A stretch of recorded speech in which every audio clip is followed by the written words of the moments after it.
Aloha! Very good to see you all. Thank you for braving the wild and woolly weather we're having. Although I have to say, for our partners and friends who've flown in from the East Coast, they're like, you call this weather? I just left. Carl Thompson was saying it was 1 degree in Connecticut when he just left. So, as wild and woolly as it is here, it's much better than most parts of the country. We have that to be thankful for. We really appreciate all of you for being here today, and especially want to give a shout out to our major backers who supported us from the beginning, the Castle Foundation. Thank you very much. The Burns Family Foundation, the Healy Foundation, and there are many more that I could thank, but they have been with us for many years, and we really appreciate their support, along with our convening sponsors. So let's give a round of let's give a round of applause rather to Infiltrator, Arinco, Jesus,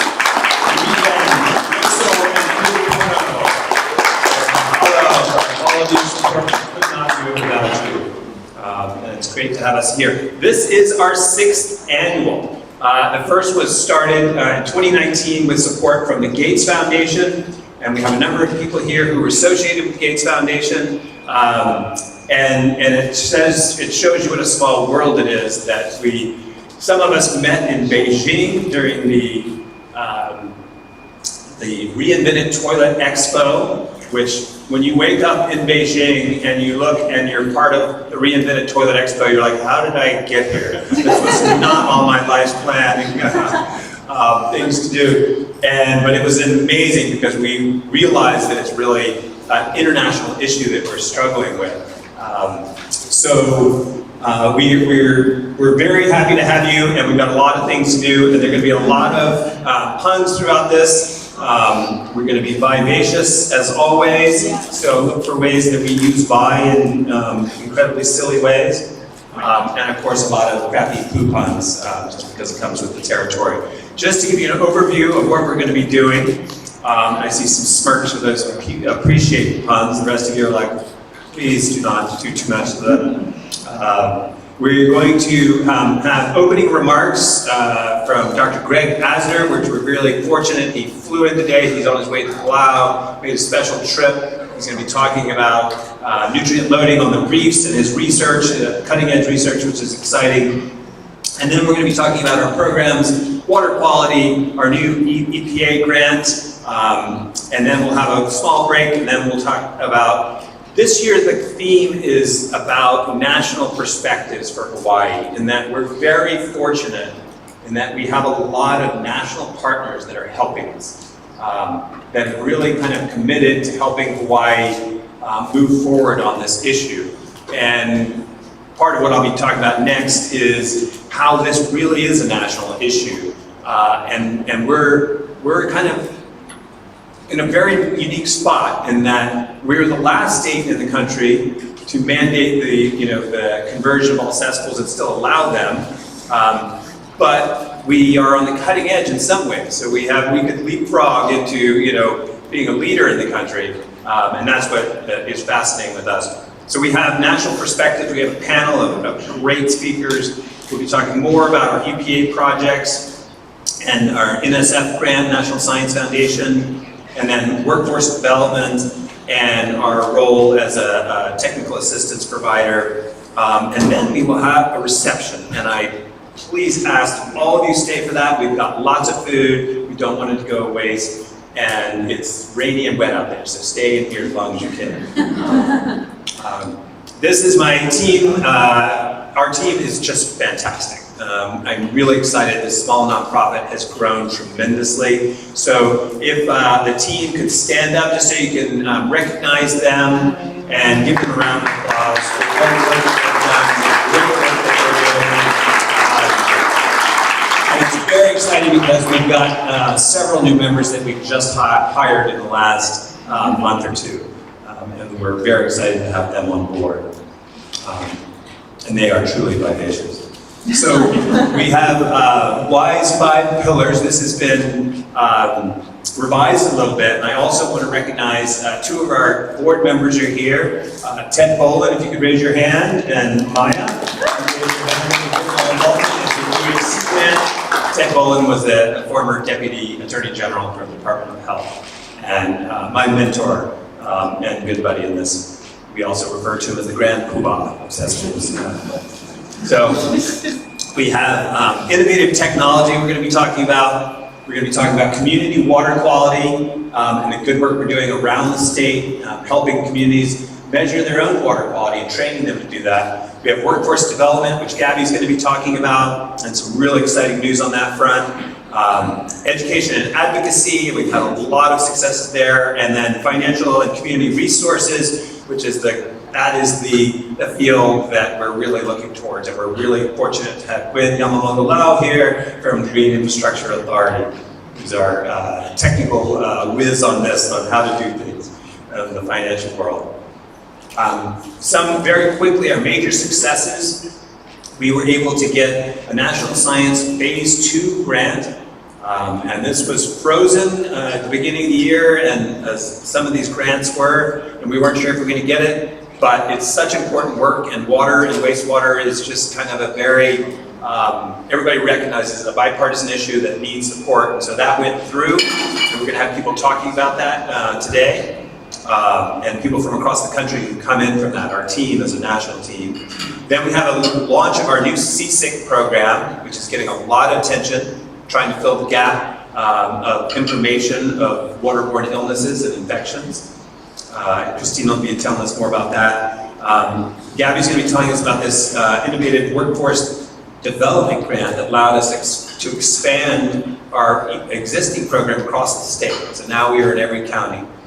That's going really well. Passage of 3 priority bills, thanks in part to Ted Boland here. And then we'll end talking about our EPA Rural Small and Tribal Grant, and this is where we need your help and engagement, so we're going to ask you to get involved with that.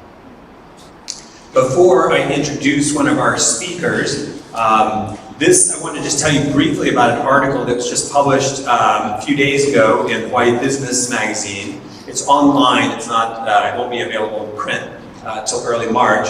And this is the title that I sent them kind of as a joke, and they went with it. So I have major kudos to them for doing this. So I wrote about Suffolk County. How many people are aware in the audience of Suffolk County's problem? They have the most we have the most cesspools per capita in the country. Hawaii, no Hawaii, but not what we don't want to be number one for. But in terms of sheer volume, Suffolk County, which most people know as Long Island, they have the most cesspool, period. We have 83,000, they have 380,000. And we've met them, we've been working with them, and I wanted to write an article about them because there are still people here who, not in this crowd, mind you, I know that, but who are saying, oh, is it really a problem? Like cesspools, we've had them for decades, not so much a problem, doesn't bother me. And so I wanted to point out, use Suffolk County as a cautionary tale, because what happened there is a glimpse of what could happen here. It got so bad, especially with the nutrient loading, the nitrogen and the phosphorus from the wastewater and from these cesspools, that it basically created these toxic algal blooms and a brown tide that swept throughout Long Island and the many islands and channels, and it decimated their tourism industry, and it collapsed their shellfish industry. Complete 99% collapse. These are generational jobs that people put their families, in homes and sent their kids to college. And so they were like, you need to take this seriously, and we would be glad to help. And so along with that cautionary tale and showing how bad it is, and Greg is going to follow up talking about how nutrient loading there, it really went after their shellfish industry, but here it's our corals. So Greg will be talking about that. And Greg is featured in the article, as well as Ted Boland.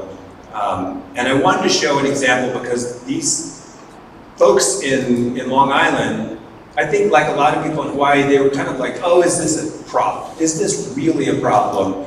And when it became a problem, you had a lot of bureaucrats that really just became transformational leaders. I mean, they realized this was a major problem with many environmental, public health, and environmental risk, economic risk. And so they took it very seriously, and they created what could be a model for Hawaii.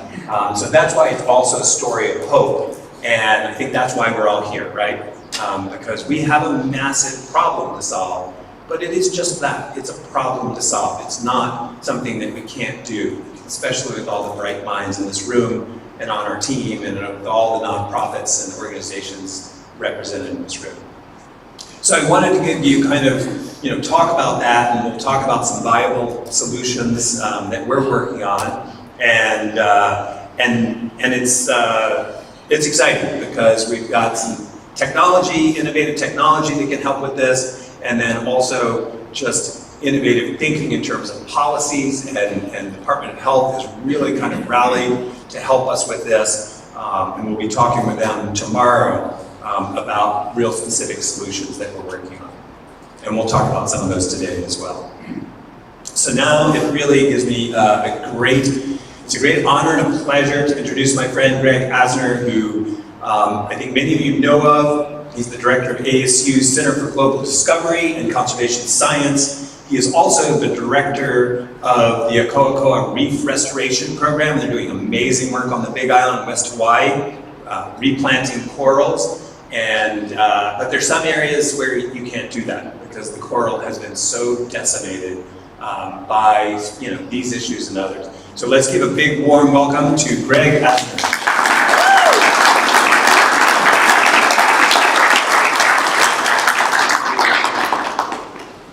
Am I good to go? Yeah. Good. I guess it's afternoon. What's that? No, good. Hi, everybody. Thanks for having me. I'm glad I'm here. Getting out of Hilo was difficult today. I knew it would be, but it was definitely at the top of difficulty levels. But I'm glad to just drop in here, and I'm going to stay until the end, and then I'm going to try to fly back. See if that'll work for me. Hilo is getting what I think you guys got yesterday. So just hammering. I wanted to thank Vi and Stuart for the invitation.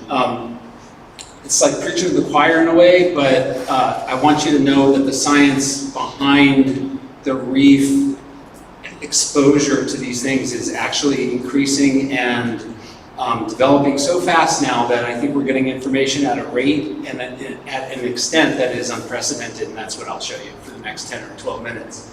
And that's what it says. Okay, I'm being consistent. Extent and impacts. And how we do this today is so radically different than when I started my career a long time ago that some of the measurements now I wish we had had 10, 20, 30 years ago. I think by now we would have had solutions that are more tactical and more progressive in the sense that we know where the pollution is going into the reef now, whereas I couldn't even see that 5 or 8 years ago. We knew that there was pollution in the reef, but not really where it was entering the reef, and that's what you're going to see. I'm going to talk about West Hawaii, which is where I focus most of my time when I'm not doing service to other jurisdictions and across the Pacific. And so I put the Big Island on its side here, so West Hawaii is pointed down. And these yellow, green, and red dots are kind of my quick synopsis of where we are. And West Hawaii is interesting because it's 200 plus kilometers of coastline from Upolu Point on the left of the screen to South Point here on the right of the screen. And we have kind of a world of conditions. And that's why I do so much there. Not only is it home, but if I can figure out how to measure this stuff across a world of conditions here, then I should be able to do it anywhere on the planet, which is what I'm doing now. And that's always been kind of the model system of the Big Island. Major watersheds, the Kohala North Kona watershed alone is bigger than the island of Oahu. It's really big. So we have a scale issue here that is hard to get your head around. The red are areas that are in severe decline. The yellows are in decline. They're not actually, as in carbonate reef, growing. They're sort of slightly declining, and the greens are where it's still good. And it's no surprise that the edges of the island, north and south, are still in good shape. But again, that gives us some reference as to what things should be like. I've been monitoring and measuring with my dear colleague Jamie Gove and others from NOAA for a long time, and understanding that our reefs in West Hawaii have had trajectories of increasing coral cover in the blue lines and decreasing in the red lines over time. And what we've done is try to understand what is behind that. How does that work? What are the factors that drive these long-term trajectories of our coral reefs? You don't have to read all this, but this is to say that we monitor the vital signs of West Hawaii in utter detail. West Hawaii is shown on the left side of the figure way over there, and then these different vitals that we're looking at. It doesn't really matter which one you zoom in on. Some of them are correlated, some of them are not. Sediments and nutrient loading and wastewater pollution are things that we're looking at very carefully. The big breakthrough has been in a technology that I have been working on for a long time, and it's the ability to map where the water is coming out of the land into the reef. This is my aircraft program. It has an ASU sticker on it now. It's in its 5th generation. It's born and raised in Hilo. 1998 was when I had my first plane and system. And here we are in 2026, and we're able to fly over and measure where a critical, previously unmeasurable, unmappable factor was at an operational scale. This isn't research. This isn't academia. This is flight, measurement mapping, and go understand where the water, the natural flow of the island's water is coming into the reef system. Now, we give it fancy names to keep ourselves employed. Submarine groundwater discharge, SGD. SGD is a natural part of the system. It's fresh water into the ocean. And that can be a very good thing, especially in a warmer climate, a warmer ocean. It's cool water bathing the reef in certain areas. However, if that same SGD gets contaminated on land, it becomes the problem. And so you have to marry these technologies together to figure this all out.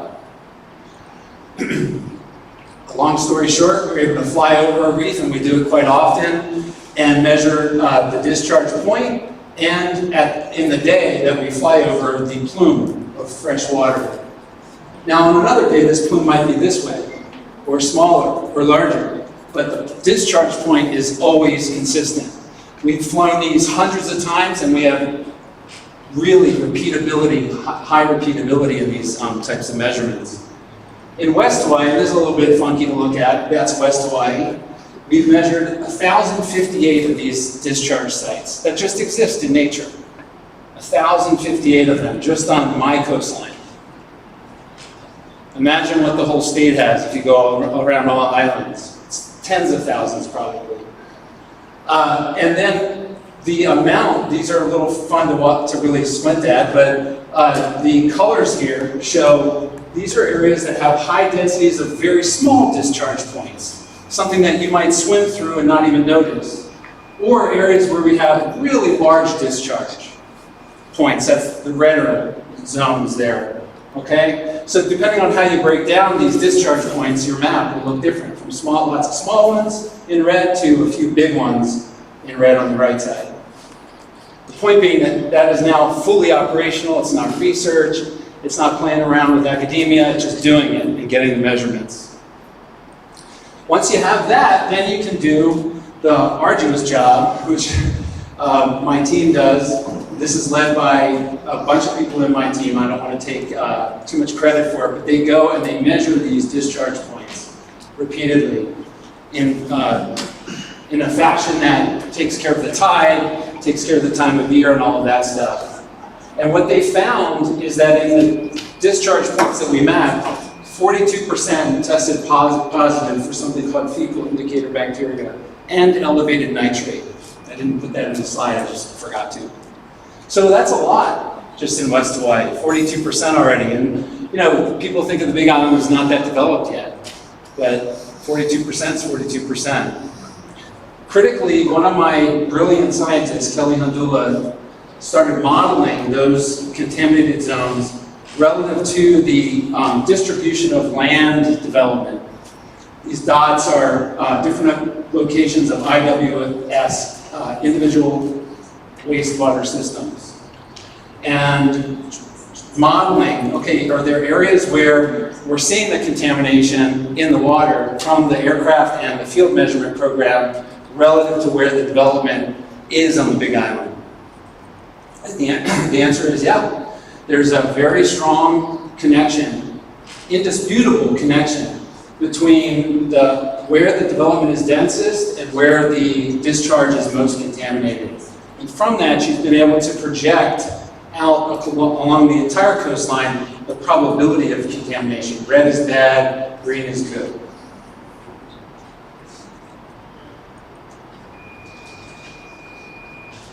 Out of the 1,058 of those sites that I mapped with the aircraft, 554 are statistically elevated in pollution already. 52%, highly susceptible. In a place that we all say is still barely developing. So my take-home message is here. It's that we can map where the groundwater discharges, the natural stuff here. And then where there are these cesspools for sure, and even in some of our rocky substrate on the Big Island, where we have the more standard septic systems with open beach fields, we definitely get this map of contamination. And this is kind of the take-home today of where we are in 2026 in the Big Island. And if you remember what I was saying about the reef and its coral, it's not by accident that the reef on the end and the reef on the end is in good shape. It's sort of this central zone is in the worst shape.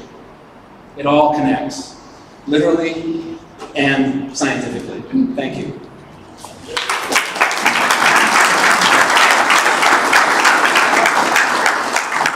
All right, we have a few minutes for some questions. Who would like to ask Craig something about his presentation over here? Okay. I'm looking for data on, so we talk about reefs, but we talk about, but they're all connected. So is there data that shows, like, my neighborhood is ultimately connected to your neighborhood? Or are they distinct reefs? Are you asking me laterally, land to land, or land to sea? I don't know the answer to either one, by the way. Oh. Really. The land to sea is better known by Kelly Hundula's work. But what do you ask me? Does the Mauna Kea connect to the Weston Prince, connect to Hapuna Beach, connect to? I don't think much, so you're saying laterally. Yeah. Yeah, I think that's knowable based on the terrain, especially with like Hualalai terraining into Mauna Kea, and you know how it's a bowl. You're at the bottom of the bowl in Puako, right? So yeah, there's gotta be connection more Mauka, but by the time we get to where the pollution sites are entering into that groundwater, that natural spring, I think it's mostly coming out. Straight out, or nearly straight out. I don't know that we're not there yet where we can say, hey, my neighbor is the bigger source than me, or, you know, but we're close to that. That's next year. We'll be doing that. I wasn't thinking so much of my neighbors. Yeah. As to be able to say in a anecdotal sort of way, hey, it's all connected, of course. Yeah, it's all connected. Maker. Yeah. It is all connected, but I don't think, you have to look at the terrain in the watershed context, which was that first slide with those 3 big watersheds in 3D to answer your question better, and I don't have it today, but it is knowable. Next year. Yeah. And Greg, before you answer Ted's question, maybe to talk about the reefs of Puako, like just what you've seen over your lifetime.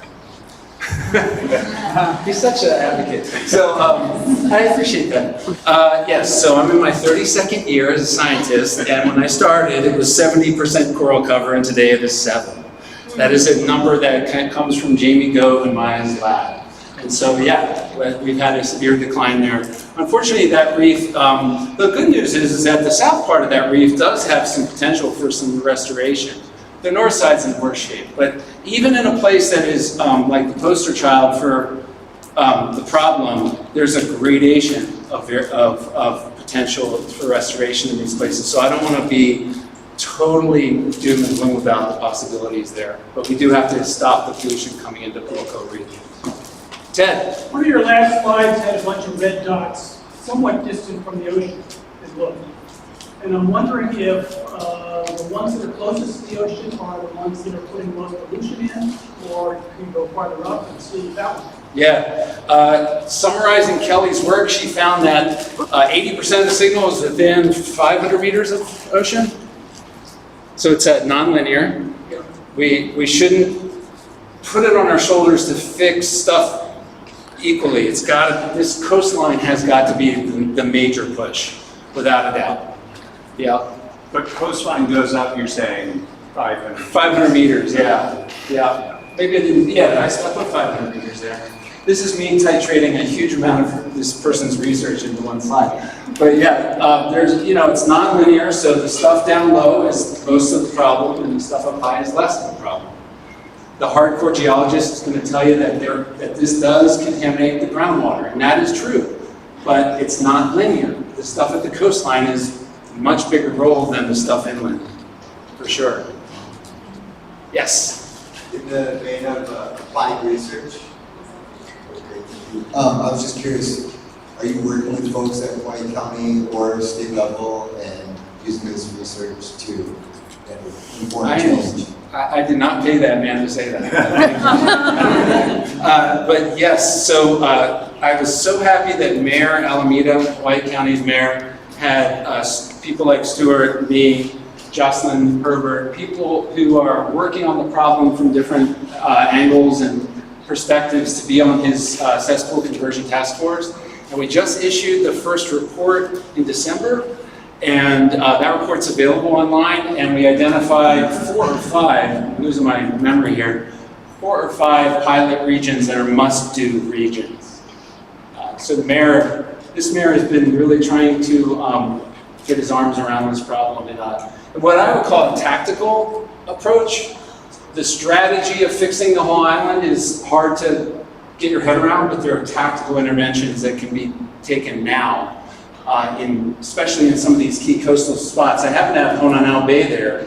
That's a no-brainer. It's one of our key restoration bays, and we are measuring so much pollution from those few red dots there. Fix them. It's doable.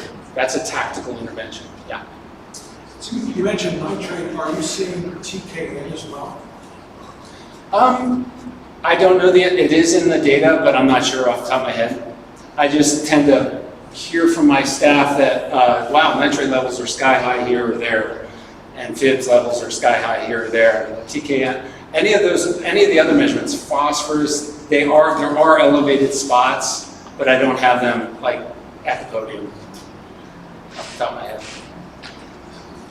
One here in the hat, full hat.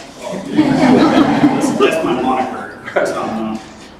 And this is being somebody from the mainland and deals with wild animal stuff like that. Now everybody tells me about the pork and white. Are there large animal populations up where the water runs down that are contributing to that kind of stuff? Denmark's got 11 million hogs that they have to worry about when they're looking at their groundwater and that kind of stuff. So I was curious, cattle ranches, that kind of stuff, we pull cattle off BLM land so that we don't have crypto out there and stuff like that when we're looking at groundwater.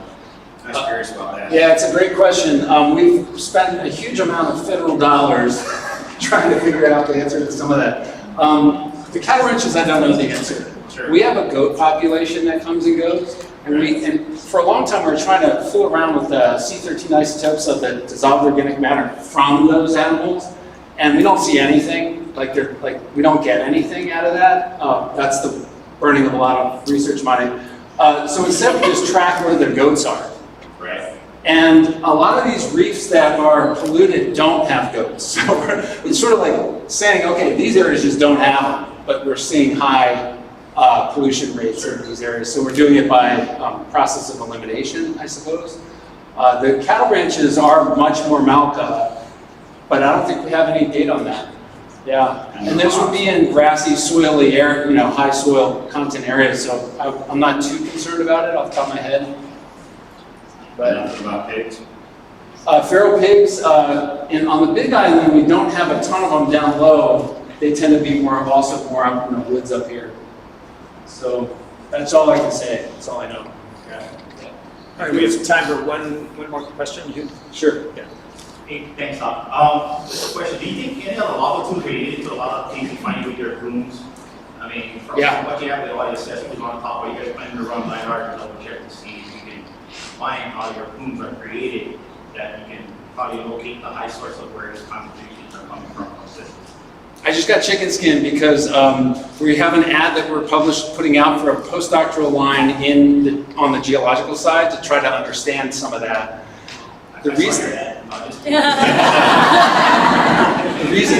it's interesting is that we did discover some large plumes that then some archaeologists found some caves just Malca of those large plumes. And so it's anecdotal, but it was interesting. So that's all I know right now. With the big island being the way it is, with a lot of lava plumes, I think the findings will be pretty consistent throughout the rest of the island, regardless of the coastal line, because it will be contaminating all. Yeah, I agree. Yes. Very good point. Still to be discovered. There's a lot of discovery in this. The one thing that I'm hammering now is that we can fly over and see these plumes. It's super plug and chug for us now. So as we go forward, like Palau, I'm doing the CNMI, Palau, Yap, Marshall Islands. I'm going everywhere to map these plumes and their corals, and those are the two things that are no-brainers now, and that helps us get to this resolution. Okay, thanks. All right, let's do that.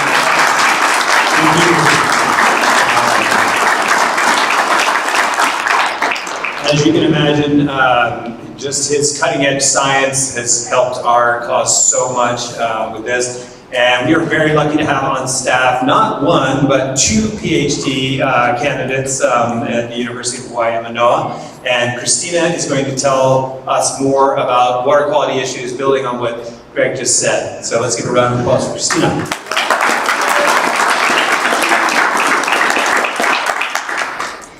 Aloha, thank you everyone. So I'm going to tell you a little bit today about WAI's water quality programs. So just starting out, Greg has covered a lot of the issues with wastewater pollution and how it affects our reefs already. So just kind of building on that, we know that wastewater pollution reduces coral reef resilience and is correlated with coral disease in some areas. It also increases the occurrence of invasive algae relative to native limu, or our native algae here in Hawaii. And that's based on these wastewater polluted groundwater conditions that we just heard about. Wastewater pollution also has really big impacts on cultural resources, such as our local ia, the fish ponds, and nearshore fishing, canoeing, and other ocean recreation. And then additionally, there's a human risk element of encounters with wastewater pathogens when we're swimming and interacting with the coastal water can cause disease, beach closures, and infections. So at our water quality program at WAI, it's basically me and Nick Story. Nick, you want to raise your hand? And we're working on addressing some of these issues through monitoring and research, gathering data about public health impacts, and also working on statewide water quality coordination with a group of collaborators, some of whom are in the room. I know we have Amber Data and Kim Polinsky who are helping me. We're all working together on our statewide coordination. So I'm just going to share a couple of the projects that WAI has been working on in our water quality research and monitoring. And it's just some maps from around Hawaii, different areas that we're working. We have an ongoing water quality monitoring project that's based out of Anini on the North Shore of Kauai, and that also includes some water quality monitoring in Honolulu Bay and Moloa'a as well. And then on Oahu, we recently completed a program in Haula where we did about 7 months of water quality monitoring with the community association there. In Mililii, we've worked with Greg and the Hawaii Marine Education Research Center to gather more data about wastewater pollution in this area of South Kona. And the stars are some planned projects, and I'm going to tell you a little bit more about those in just a minute. So one thing that I think is really awesome about our program is that we have the ability to be really responsive to community needs. So all of our programs look a little bit different. In Anini, that's that program up on the North Shore of Hawaii, we are working with a community group called Reef Guardians Hawaii, and a lot of folks who live up on the North Shore. And this community is really interested in the pollution impacts to Anini Lagoon, which is a really important reef fish nursery area. It's the largest lagoon in Hawaii. It's about 2 miles long. And there's still some intact reef, especially towards the outer edges of the lagoon. However, they're also seeing a lot of algae blooms in the summer, and that can be related to excess inputs of nitrogen and other nutrients, and that can come from wastewater. So we are monitoring all the water bodies that enter into the lagoon for excess nutrients, fecal indicator bacteria, and also with Nick's help, looking into some of the microbial community to try to figure out the sources of the pollution. In Haula, up on the North Shore of Oahu, or Northeast, this community is really interested in learning where pollution is worst in their town. So we monitored all the different streams and lots of different locations of interest along the beach to help them basically map out where they were seeing the most pollution impacts. And Haula is an area that has a lot of small lots, a lot of cesspools. The cesspools are in very shallow groundwater conditions. So there's a lot of concern in that community for pollution in their beaches. Haula also had a really big interest in getting the next generation involved. So Nick worked with a group called Nurture Cultivating and got some keiki involved in taking water samples. And so that's a really great way to engage with the community, get people educated about wastewater issues and about cesspool issues, and just involve multiple generations. Haula is also really interested in leveraging data about where pollution is worst in their community to work on a plan for cesspool conversion. So they're really interested in moving into the space of making a technical plan, trying to figure out what to do about all these cesspools in these kind of challenging conditions where they have dense homes, shallow groundwater. So that's our next step with that program. Then in Mililii, we were working with Greg and some of his team to monitor fecal indicator bacteria and nutrient concentrations around the coastline. And there was, in some areas of the coastline, it was pretty easy to find the signal from wastewater pollution and understand what was going on. But in another area of the community, there's sea cliffs, lots of mixing and dilution. It was actually really hard to find the signal. But we were really curious, like how, we really think there's this link happening between the cesspools and the septics that are built, right on the edge of the coastline. So how can we definitively make that link between these wastewater systems and the reef?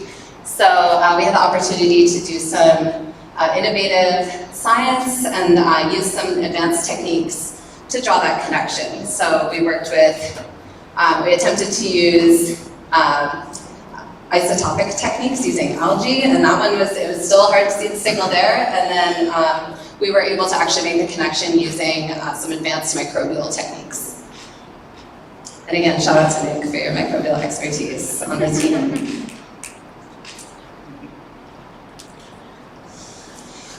In the future, we have a couple pending studies coming up.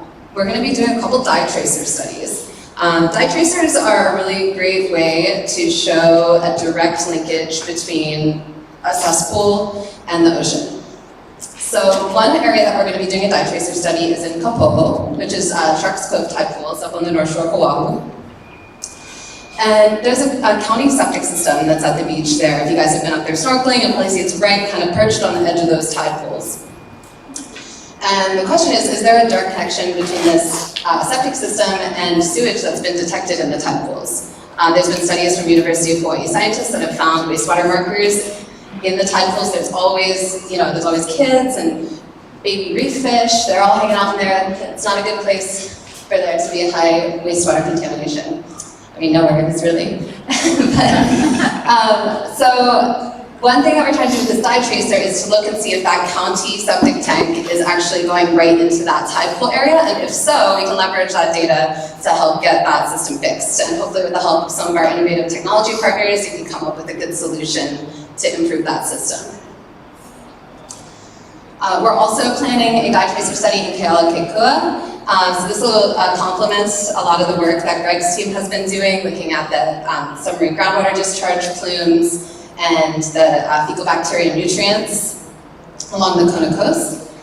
And we're going to be working with the community there to find a couple cesspools and try to demonstrate that direct connection between the cesspools and the reef. One of the things that's really great about dye tracer studies is they're a really good outreach tool, because especially somewhere where that's really close to the coast, you can potentially get a visual signal in the water, like that middle picture, that shows, you know, we put the dye into the cesspool and it comes right out. So if you do get that kind of result, it's a really powerful storytelling tool, it's a really powerful outreach tool to help elevate conservation efforts.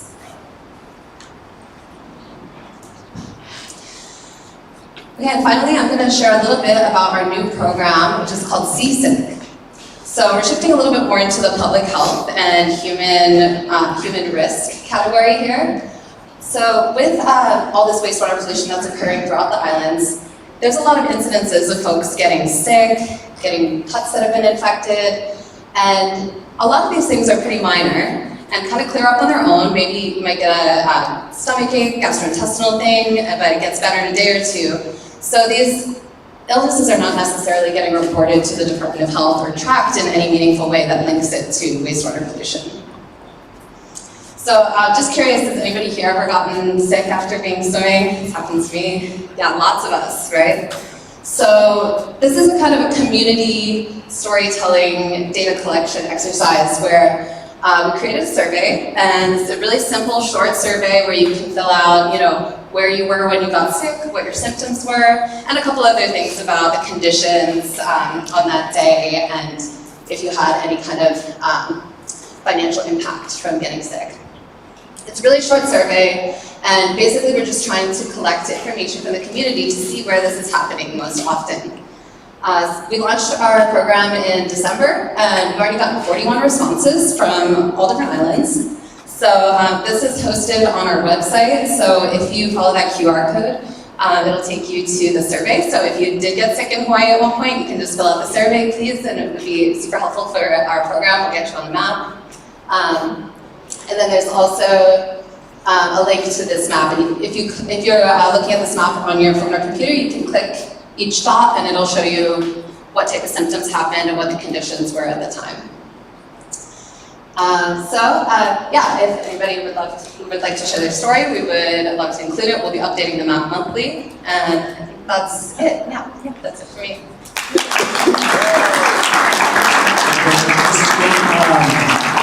If I can ask you a favor, while this slide is up, could you actually, for the locals here, could you take out your phone and take a picture of it? Because if not you, if you know somebody who's gotten sick, in my 1 block radius from my home, and I live about 1.5 miles from here, I have 4 friends, neighbors, and this is really particular, it's very poignant for Keiki, Kapuna, and the immunocompromised. So 4 people who have been hospitalized with serious infections, staph, and a couple of them were MRSA.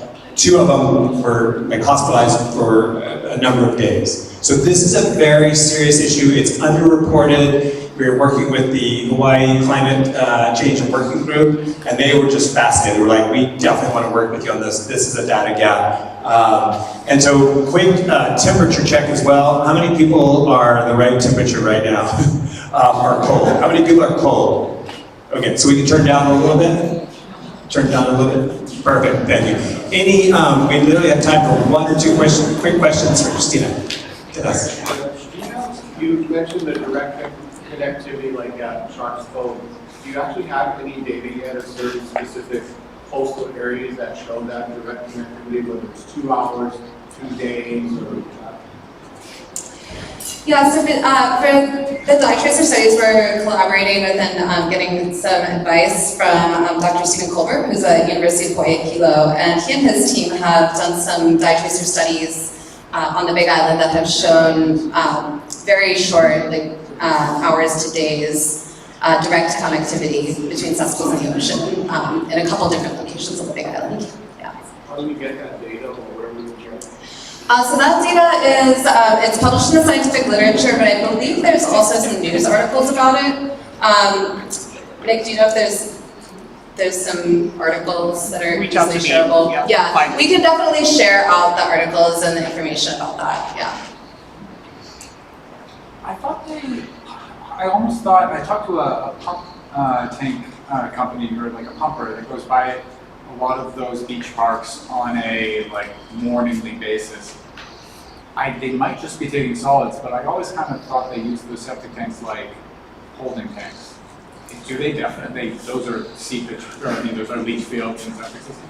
My understanding from going through the permitting process for that study at Sharks Cove is that there is a septic tank and then it goes to a seepage pit. Yeah. That sucks. Yes. Christina, I'm curious, are there any locations in the state where you guys have identified the wastewater input, addressed it, and seen water quality, I guess, improve after the fix?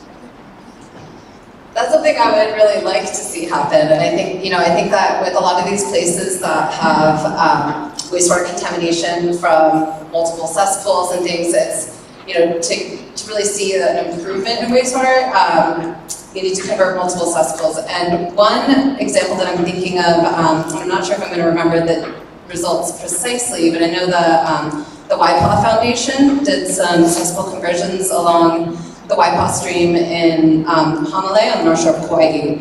And I believe they did see improvements in the water quality parameters. That was also coupled with some other watershed restoration activities. That's great. Thank you, Christina. You're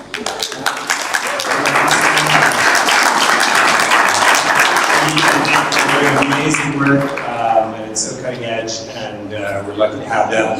Now we're going to have Gabby come up, our Director of Workforce Development, and she's going to talk about the EPA's Rural, Small, and Tribal Grant, and she's got a great story that goes along with this. So let's give it up for Gabby. Aloha kako.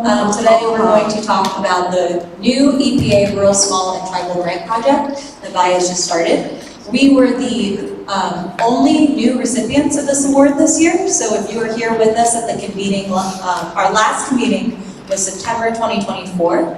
We now shifted it to be ahead of the Pacific Water Conference, but if you were with us at the convening in September 2024, they released the RFP for this grant that day, and I was geeking out about it. And then we had 30 days to write this grant, and we did. And we did a great job, obviously, because we got it. So, so essentially, we have 3 core objectives for our project. We are going to take our innovative workforce development program and use the same model, but we're going to customize and tailor our curriculum to be intended for service providers, utility workers, legislators, community leaders, pretty much anybody that needs to be involved from square one in cesspool conversions, and will help make those long-term, sorry, it's so hard to do this while you're taking my break. But we'll also help make sure that the systems are sustainable with long-term operation and maintenance plans and payment schedules. So what we're gonna do is we're gonna create this 12-week program. Right now, just like we did with our workforce development program, we are targeting specifically Hawaii County and Maui County. So that could be Molokai as well. And then once we have proven our model, we're going to scale it up just like we did with our Wastewater program, so it's a statewide program. But right now, we're just focusing on 2 counties, and we're hoping to establish at least 1 responsible management entity in each of those counties. So what we'll do is after we complete our training program, we'll facilitate stakeholder engagement, we'll help create these responsible management entities to start with the initial cesspool conversions and then ultimately the long-term operation and maintenance of decentralized systems. We'll also continue to do community outreach and public education because we love doing that and we're going to do more of it. So yeah, I'm going to go through these slides pretty quickly to catch up on time. But we can talk more at the break, because we have a 15-minute break after this, so just come find me. So why Hawaii's decentralized wastewater management, Hawaii's decentralized wastewater responsible management entity program. We are going to be creating an organization on Big Island or Maui or Molokai, where we are going to have an organization of diverse stakeholders with technical, managerial, and financial capacity to operate and maintain viable decentralized wastewater systems within their jurisdiction. So what does that mean? That means we're going to be finding a community that's ready to convert their cesspools, or one that may already be receiving water technical assistance, and then we are going to help them create these long-term responsible management entity plans, both financial and labor. So really just to make sure that these systems that we're creating will be sustainable, and they're gonna make, the other thing, because you guys know me, I love making sure that stuff is community-centered and focused on their needs and values, so that's what we're gonna do. Why? Because in Hawaii, there are numerous rural communities bordering sensitive environments that are dependent on individual wastewater systems, on-site wastewater disposal systems, and central sewage infrastructure is not feasible. Either there's excavation costs are too high, or it's not shallow enough, or it's just unreachable. If you've ever been to Hanamaui, for example, there's no way we're gonna extend the sewer all the way out there. So we also have an incomplete community profiles of on-site cluster system inventories. I see Scott is in the audience, and I'm very grateful for our Department of Health and the Surface Water Branch because they are helping to get a more color, basically, and doing more inventory. So we're going to be helping, hopefully, them with that, because there's also a lack of routine pumping, inspection, and maintenance of these new systems. So what we want to do is make sure that this new non-point pollution branch has the support that they need and that homeowners and these RMEs are educated. So after we convert the cesspools, everybody knows what to do with their new system. And yeah, because of that, we're going to need specialized training for community stakeholders. You don't know what you don't know. And we have a lot of people in positions of power that just need a little bit more specialized training on exactly what we're talking about so that they're making more informed decisions. We also have a lack of communities accessing financing and funding for decentralized wastewater projects, especially ones that are eligible under the Clean Water Safe Revolving Fund. So one of our main goals, sorry Al, I saw that, go ahead. Sorry, you're good. So we need Hawaii-specific responsible management entities, business plans to make sure that we're meeting our unique challenges across Hawaii. And we want to make sure we're covering service costs. So what does that mean? We're going to have training programs. We're going to build on our Work for Water program, as I mentioned. We're going to specialize it, customize it. We're going to do more community outreach to address the financial, operational, and technical capacity needs. And we're going to help make sure that we develop a more cohesive community profile of OSDS, on-site systems, and cluster system inventories. Funding. This is what I'm getting really excited about. Not only are we going to go after those grants and low interest loans, but we're going to help build fiscal capacity for communities by developing our responsible management entity plans, but also by empowering the communities with the skills and the knowledge and the tools that they need to apply for more funding. My biggest goal is that I want to help support communities apply for and access the Clean Water State Revolving Funds. We're not getting enough people accessing those funds. That's money left on the table and it shouldn't be there. Not only should we be accessing it, but we also need to diversify our funding resources. We can't just rely on low interest loans, especially for communities that can't afford a loan in the first place. We need more grants, we need more private opportunities that can help match funds. We just need to make sure that our cesspool conversions and long-term sustainable operation and maintenance is actually feasible and affordable for the communities we're entering. So I'm really excited because the USDA does have a Rural Development Water and Waste Disposal Loan and Grant Program. It encourages partnerships with other federal, state, local, private, and nonprofit entities that offer financial assistance. Again, please come talk to me about this. I would love to help you get involved and maybe start something. We're also going to be customizing the EPA's existing resources for RMEs. They do have a fantastic website with a bunch of great resources, but we're going to customize them, personalize them to be in a Hawaii context and an island context. If everybody saw the Bad Bunny concert yesterday, I don't watch the Super Bowl, you guys know that Puerto Rico is another area that also has infrastructure needs. And so what we're hoping is that our resources that are tailored to island communities can then be used for territories like Puerto Rico. How can we help? Experience and expertise and insights. We're in the preparation and planning stage right now. I purposefully did that, and I'm so glad we did. So if you can help us, I'm gonna flash a QR code in a second. There's an interest form and I would love for you to fill it out, or please just come talk to me. We're gonna develop competitive proposals for funding and financing resources. We're gonna help with successful conversions and long-term operation and maintenance of decentralized systems. How many times am I going to say that today? And then we also need just help with networking, community outreach, and education. So I'm going to put this slide up for a little bit, but basically, shout out to Graham if you're watching our live stream. Graham, we miss you, and Mel and Micah. But he put up our website. So if you scan this QR code, and thank you, Courtney, for our Go High Level Interest form. If you scan this QR code, yes, please scan the QR code, thank you. You'll also notice on the last couple questions, you can select all. So there's like, what role best describes you. If you're a community member and a service provider, please put both. That will help us. And then, scan the QR code, come talk to me, be a part of our responsible management entity project. Thank you guys so much. We are gonna move, thank you,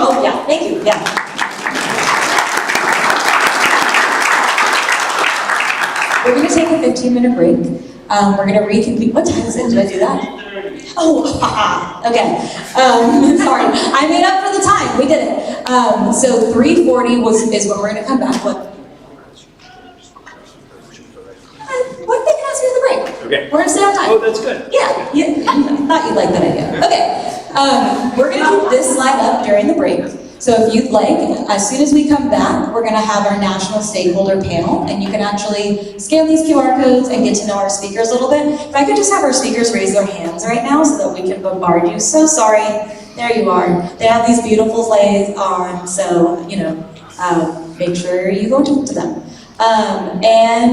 With that, we're gonna do a 15-minute break. We'll be back here at 3:40. And if you have any questions for me, please ask me at the break. All right. 9 minutes.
before we do that, I'm going to introduce Kabir Thante, and he is the Executive Director of the Vessel Collective and VP of Policy and External Relations at Dig Deep. And he's going to be talking to us about the wash sector on a national scale and all the incredible, impactful work that they do at Vessel Collective and Dig Deep. So without further ado, please give a big round of applause for Kabir.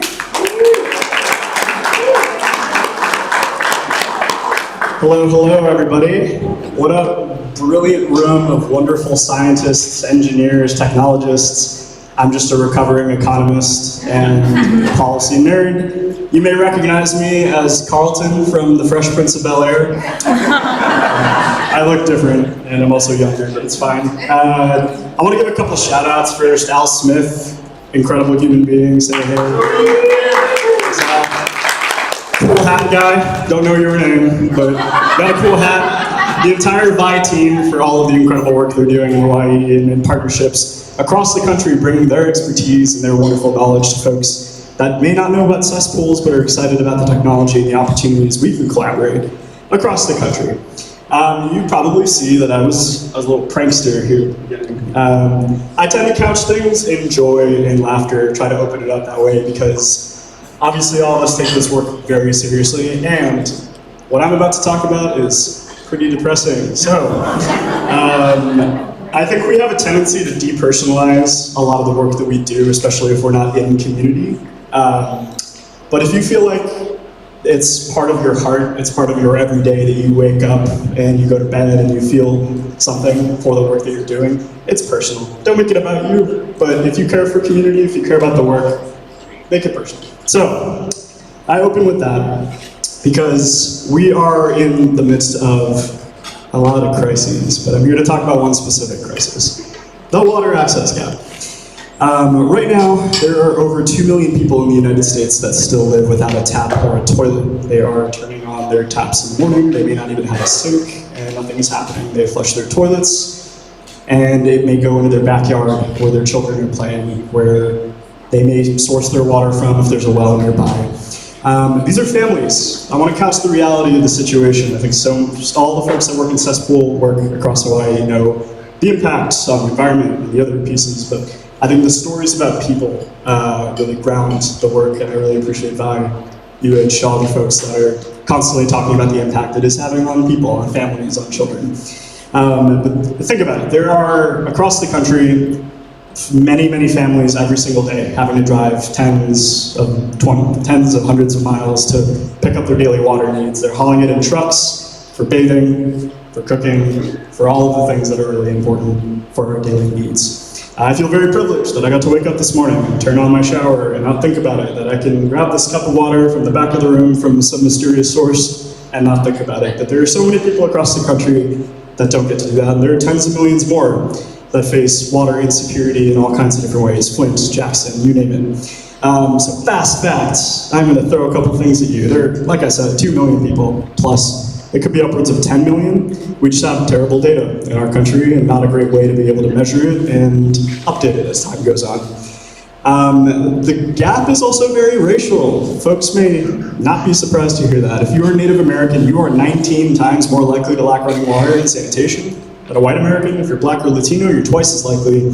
And for one of the major communities we work in, the Navajo Nation, if you are Dene, which is the cultural folks that live on the Navajo Nation, you are 67 times more likely to lack running water and sanitation than the average American.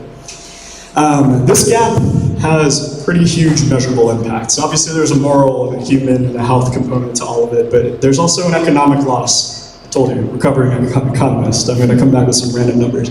Of nearly $8.6 billion a year lost in our economy due to healthcare costs, labor loss, premature deaths, and more. But I do want to talk about some hope throughout this. Right now, many of you in the room, there are at least 150 organizations nationwide working in water, sanitation, and hygiene in some kind of way. And some of the things that we're doing are aiming to close the gap and work together. So, and Gabby, please throw something in my head if I'm going over time, because I may. So, the problem looks different depending on where you are. That probably sounds obvious, but we created a little bit of a diagram. I apologize, some of the wording is a little small.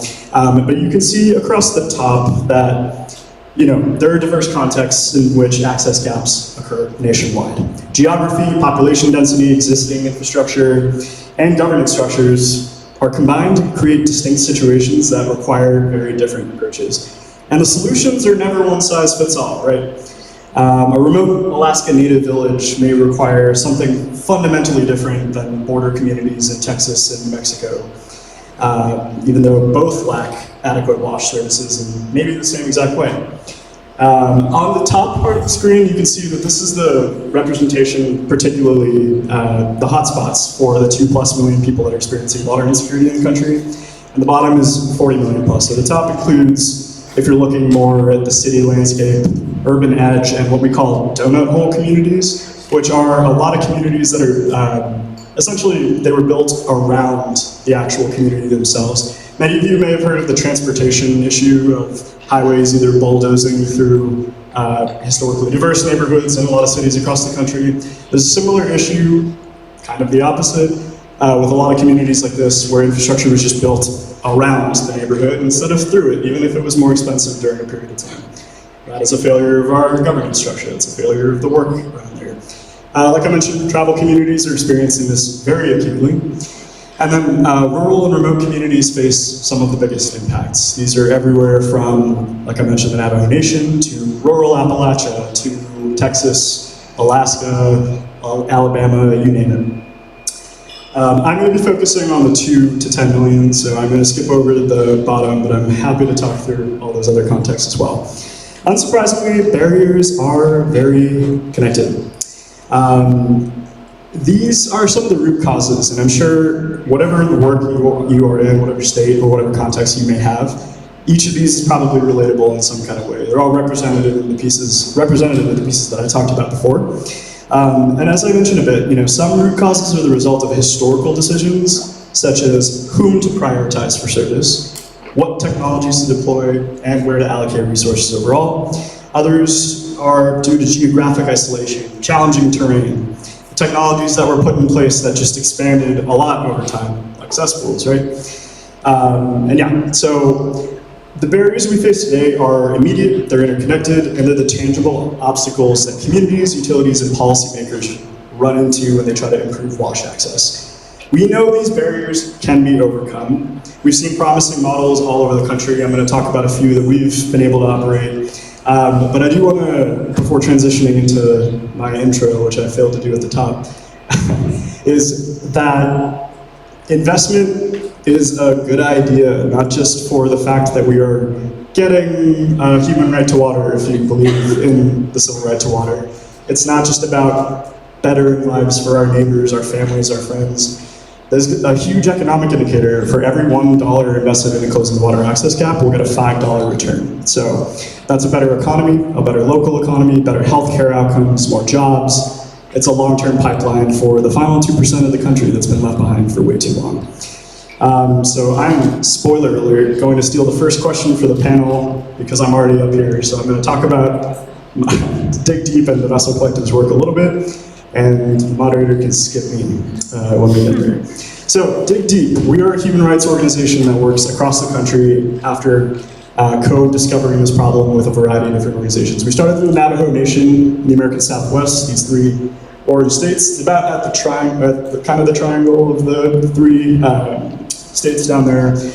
This is the ancestral homeland of the Navajo people. And when they were given their reservation, which is rented land technically from the federal government, they were never promised infrastructure. If you keep up with current affairs, the Supreme Court said that the American government a couple of years ago does not have to hold up its treaty obligations to the Navajo Nation, so they are on their own. There are incredible individuals, offices at EPA, USDA, Interior, many others that are building to support communities like this. But this is what happens behind the scenes. These are the secrets that no one really wants to talk about. And the most important thing is that the visibility component is one of the biggest parts of the problem. So what we do at Dig Deep is we bring hot and cold running water to different communities around the United States. There are major hotspots around the country, and we started at 3 really critical ones. Like I said, the Navajo Nation, where we bring individual home water systems. So for those, Gabby mentioned that there, are some communities very far away. I think that's me. I'm behind. Is that me? Oops. Well, let me go through it very quickly. So Dig Deep works on a variety of different home-specific projects. So what we try to do is we either try to connect to a central system, or we need to build individualized home water systems just based on what the community may need. One kind of core example that might shock a few of you is in Texas, in border colonias, which just means neighborhoods. There are primarily Latino communities that are facing a lot of issues ongoing right now. But these were communities that were promised 30, 40 years ago by the Texas state government that you move out to this land that no one wants to move out to, you buy a plot of land, you build a home, we'll build a utility. Most of those people did that, never got the services that they were promised. These are families that have been there for nearly 40 years that are, with one colonia that we worked with, 1 mile away from the nearest water utility, the nearest water line, on flat land. No terrain challenges, no issues at that front. They were just never connected in the first place. I'm happy during the break or any of the questions to answer through a couple of these things. I'll skip through this part. One of the unique parts of Dig Deep is that while we do infrastructure on the ground across different communities, we do a lot of other work, including data and research. That 2.2 million figure didn't exist before 2019 because it is a combination of a lot of different data that we've been putting together with US water lines, with a lot of other folks, and it's imperfect. Like I said, it's a very conservative number. If you're interested in any of our reports, these are all tiny QR codes. I hope you can get them, and I will send them out later. That economic figure that I mentioned earlier, that 8.6 billion, is we discovered that in 2022 based on a variety of different data. And recently, we partnered with the Pacific Institute and a few other organizations on investigating the impacts of climate change on communities that already don't have water and sanitation. I'm lucky enough that I get to run our policy, government affairs, and partnerships operation, which I'll talk a bit about through our work with the Vessel Collective. But what we do is we bring the stories to life in DC. We make sure the policymakers are aware of this. We went from, in 2022, this barely being a covered issue by anybody to then Vice President Harris announcing that water is a really critical element, citing our reports, hearings in the Senate, hearings in the House. We've been accelerating this issue up front because these are the final 2% of the country that's always been left behind, and they always will be left behind. So that sparks the creation of the Vessel Collective, which is a coalition of organizations that have come together because enough people said enough is enough. We all wanted to fill the gap of the sector. The reason we call it a WASH sector, for those of you that are familiar with the international landscape, is that the current water and wastewater sector is a bit dominated by folks that have been around in the space. Community isn't as well represented. If you represent those folks that I'm talking about, I apologize, but I'd love to talk to you about partnering in any kind of way. But the way that we analyze and the way we look to the sector is that for community isn't enough of a government partner, isn't enough of a watchdog, isn't enough of a convener, and isn't enough of a sector builder, someone really putting the network together. These are all pieces that the Vessel Collective does. We do this through a variety of different really cool projects. We host opportunities to advocate on behalf of your community on Capitol Hill or your state legislatures. We bring together policy platforms on a national scale. So right now we're in the midst of sending a letter and having conversations with chairs of all of the committees on the House and Senate on the variety of different issues, the variety of different programs. Big shout out to RCAC for all their support and all our work. We work in technical assistance coordination as well, so we work with a lot of different TA providers to come together, identify gaps, where we may be able to support one another, what we might need to do to be able to fill the gaps that are still there for the communities that may be left behind, and so on. The final thing I will note is Vessel's goal is a nation where we have access to safe, reliable, and affordable water services forever. So that means if you get plugged in, you're not at risk of losing access over time. So it means that our homes need to be affordable for their water rates. It means utilities need to be supported so they're not forced to shut people down. And it also includes the O&M infrastructure that we need to make sure that we're not having to fight every few years or so to make sure that we have enough funding in our federal budget. And I will talk about the rest of the panel. Great.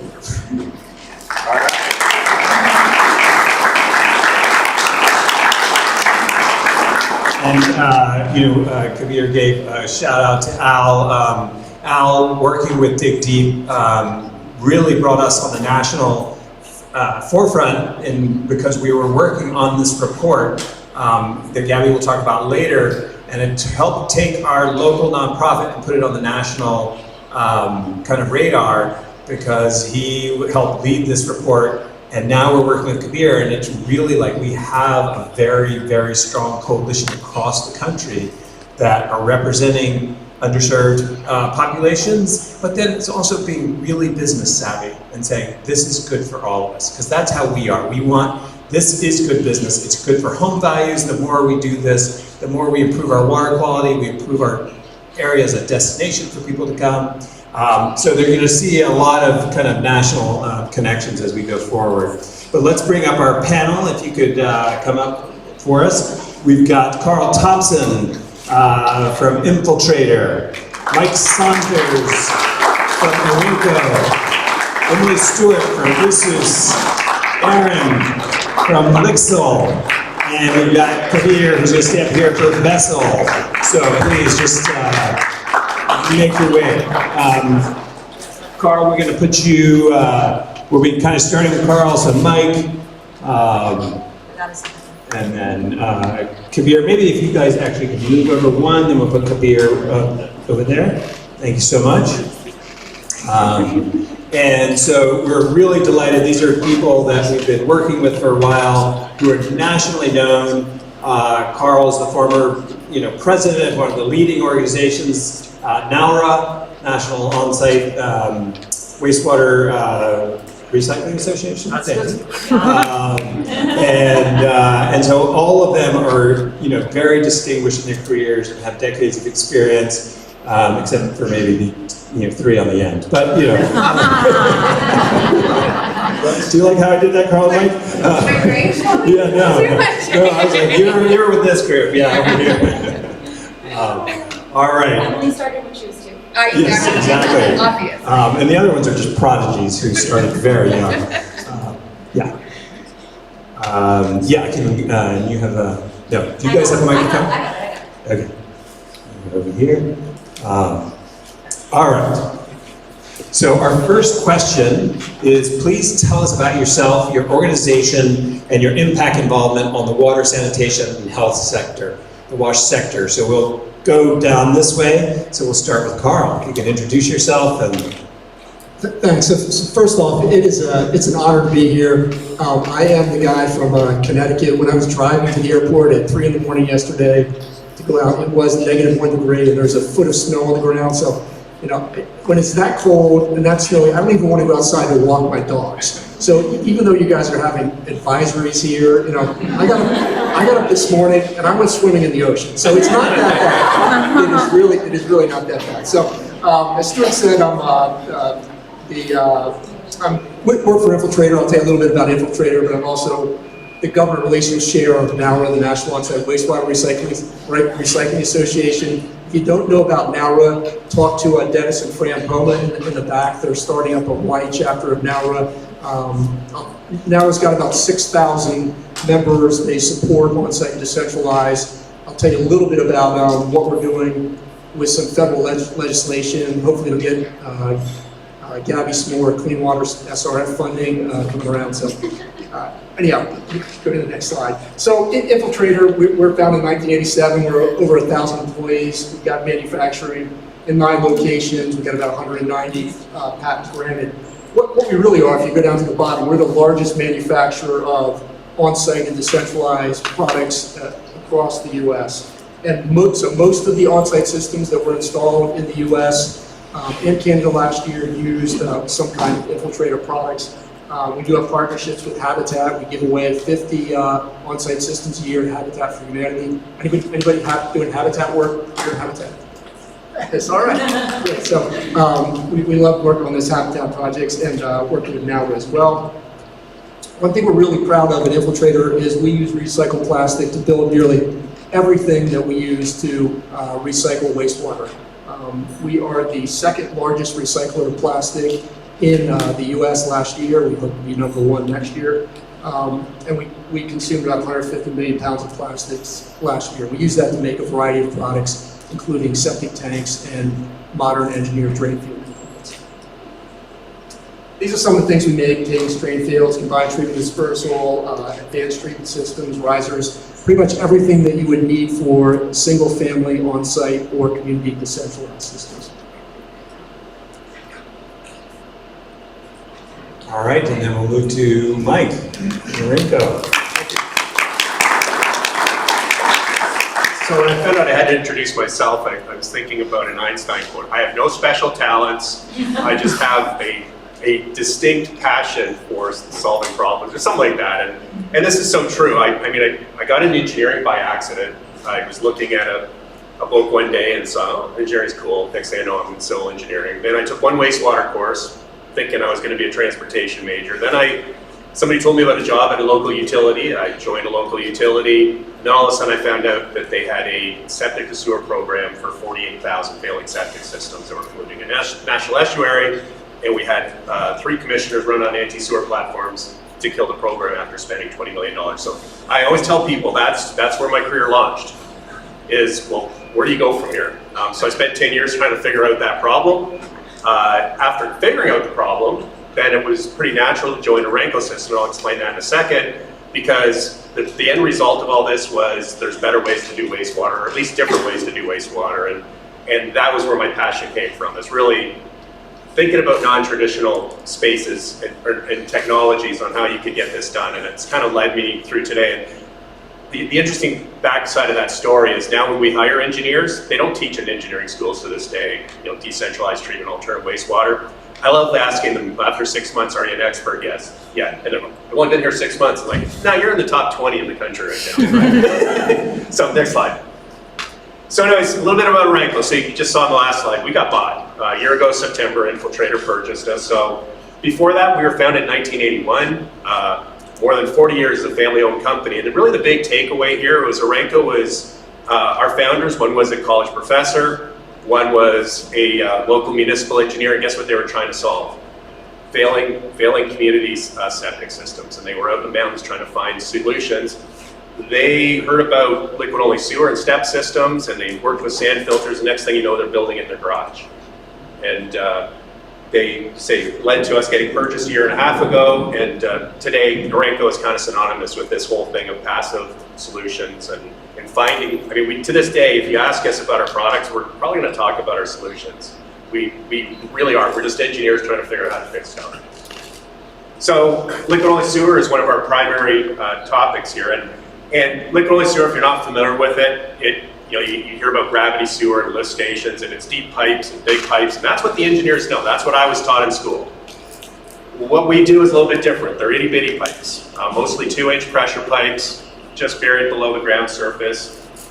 We actually provide primary treatment at each home, and I always tell if there's engineers in this group, or you don't have to be an engineer to understand this, it's a lot easier to pump water than it is to pump wastewater. So what we do is we pressurize those small diameter collection mains. We push that water wherever we need to, and that can be, in some cases, 10 miles down the road to a centralized treatment system.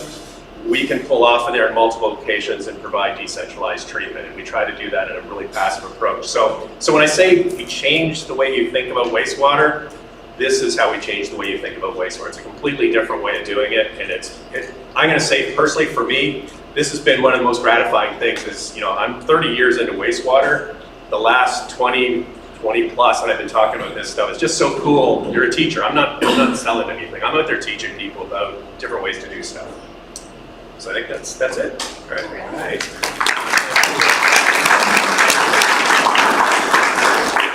Aloha, I'm Emily Stewart. I am one of these is not like the other.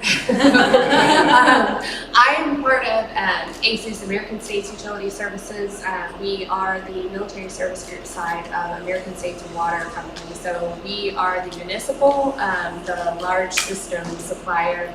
Across all of our locations, we serve about 1 million people in the greater LA area to 11 different installations across the globe, or across the United States. So we do the full spectrum, finance, design, build, operate, and be able to supply not just new water, wastewater solutions. So I'm a purchaser of systems, kind of like the guys are over here, for military installations, but also the surrounding defense communities around them. Because for us, Our biggest goal is blurring that fence line and being able to provide solutions at economies of scale. So it's a slightly different approach than you see with a lot of other municipalities or specifically for military utility providers. I myself, I started off in biochem and molecular biology and fell into environmental engineering. The pipe just got a little bigger. But I spent 15 years, started off in the compliance area, environmental side, and came over to utilities and really just fell in love with all the opportunities there for innovation and partnership. So I have moved on from the boots on the ground side up to more the policy and contracting side, really looking for P3 approaches through different governmental agencies and trying to cut through that red tape and working with everybody to provide a great solution for the community at large. There's all of our locations. I won't go too much over. We're hitting this back again, but as you can see, we have quite a breadth there. If you were to lay all of our pipes end to end, not including our municipal side in California, you would reach from San Francisco up to Massachusetts. So we have quite a bit of infrastructure across the military bases. All right.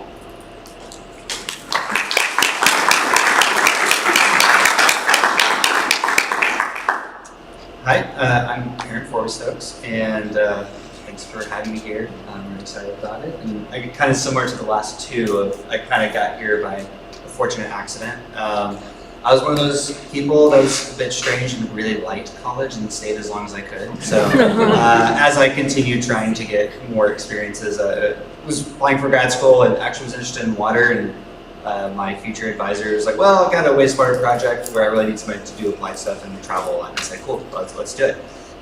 So I started off my career doing R&D for decentralized sanitation systems, but primarily for low-income countries. But in the last several years, that focus has kind of come back around to problems in the US. And so let's maybe go to the next slide. So I work for Lixil, a company you probably don't know of, but you probably maybe have some experience with. We are a large global company. We have 53,000 employees and have products that about 1 billion people use every day. You're probably familiar with a couple of our brands, American Standard and Growy, and we have a few others, but our history is mostly based in toilets and bathtubs. We do have products that spread across the home.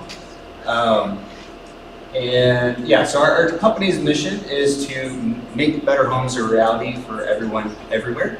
If you go to the next slide.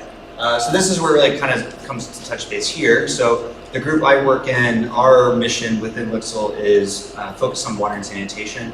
And that's kind of a full spectrum from low-income countries to the problems that we have here in the US. And so kind of on the left side, you can see more of our low-income country work. The brand's called Sata. It's been around for a little over 10 years. And this brand makes toilets for pit latrines. And so just kind of ways to improve pit latrines and the hygiene of those to prevent spread of viral disease through contact, whatever. And also a hand washing technology called Septotap. But we kind of scale from that up to pretty high-tech stuff like the reinvented toilet, something that we collaborated with the Gates Foundation on. And so our vision here is, we recognize that there's no silver bullet when it comes to wastewater issues. And so we want to kind of see the full gambit of technology and synergies that we can work on. And kind of our initial foray has been focusing on collaborating with public sector. But yeah, we're trying to take kind of a broad approach and sort of think through what can we do from our historical background and our expertise to intersect into different challenges that we experience and see where we can collaborate. I'm sitting on this panel with groups that make very high quality wastewater treatment products. And our goal is to see how do we complement the great work that's already happening today and see sort of what are the challenges out there and where can we sort of intersect and collaborate and go forward. All right, aloha.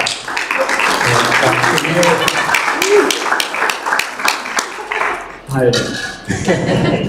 As Stuart said, decades of work. I'm in my 70th year in the water sector, so I'm thrilled about that.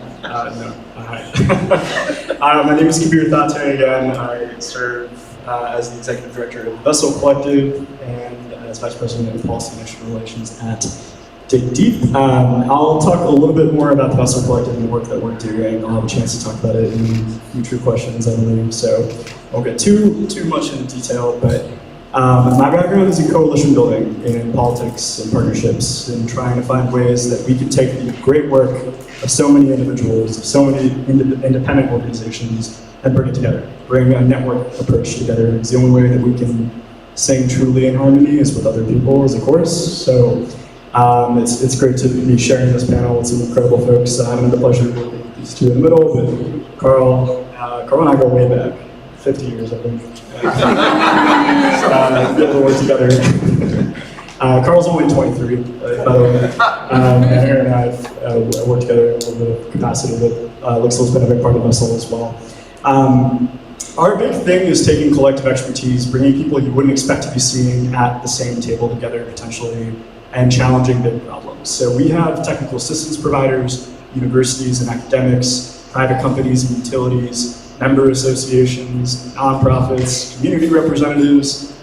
Stuart, we have anybody that's a leader in the water space to join us in this effort, because at the end of the day, like I mentioned a bit earlier, we all believe that water and wastewater shouldn't be things that we have to be thinking about constantly, when the fact that there are 2 to 10 million people, potentially even more, that are experiencing insecurity on a daily basis in the richest country in the world in 2026 sucks, for lack of a better term. So we're really excited to be able to kind of tackle where a lot of the gaps may exist. Because TA providers are overworked, under-resourced, and what we're trying to do with other TA providers is find those avenues for how we can build some collective action, collective power, bring the voice of the government of understanding what needs to be supported and funded.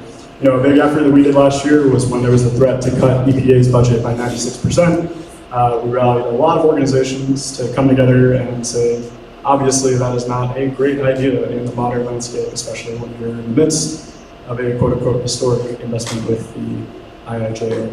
And the other reason that we've come together is, as I said, the problem remains invisible, but at the end of the day, it's solvable. We know that this can be done. It's a miracle that the United States got to 98+% of the country with water and wastewater infrastructure. That's really cool. We're celebrating the fact that happened. We're not here to shame the fact that people were left behind, because a lot of the contexts that they were left behind in are very difficult to get to. So I'm excited to partner, I'm excited to find more friends in this room and join in the work. Awesome. Thank you. All right, and part of this consciousness raising and reminding people that this is a national issue and that we have these tight partnerships and coalitions, which is really exciting if you think about it, because Hawaii can be left behind sometimes. We're very remote. And so we want to talk to each of you briefly about what are some of the insights and experience you've had in other states facing similar obstacles and challenges that you think could be applied to Hawaii. And we'll start with Carl.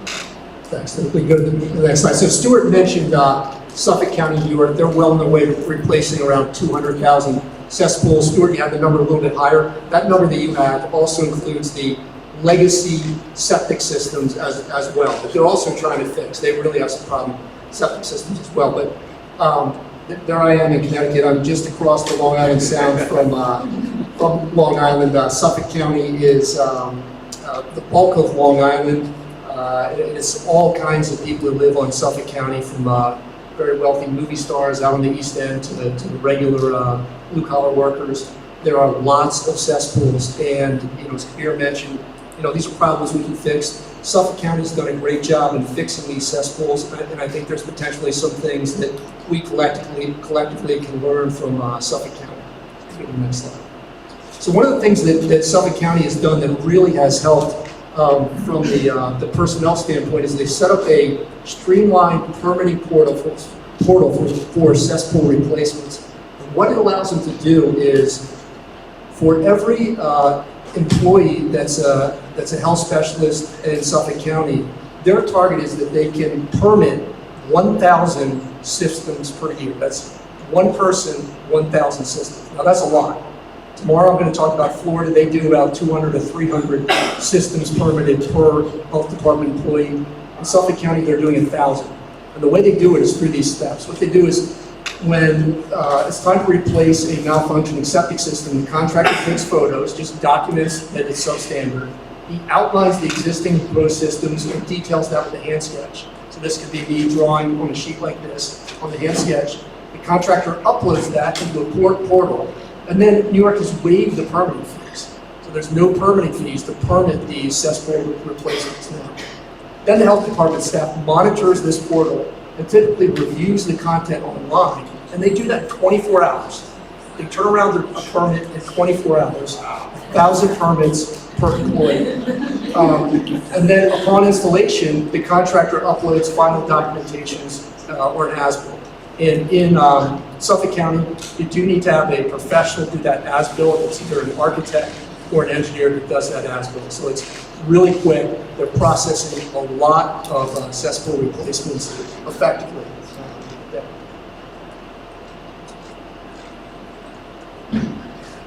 All right, thank you. So Charlotte County, I mentioned that, so this is where I was for 10 years. Try to imagine the first day you start work, you find out that they're canceling a sewer program on you. And it was big pipe, gravity sewer, lift stations, manholes. I think at the time it was going to be $400 million for phase one. It was some crazy number. And there was public revolt. And just to get some of the similarities here, this is a beautiful area. Big estuary. If you're familiar with Florida, this is the next bay down south of Tampa. Big estuary. Grasslands were dying out of the bay. So this was a big issue. Over 100,000 platted lots that didn't have any sewer, being developed on septic systems. They spent a lot of money to show the science was causing the problem, but the program died. So this is what I came into. My boss quit within a month.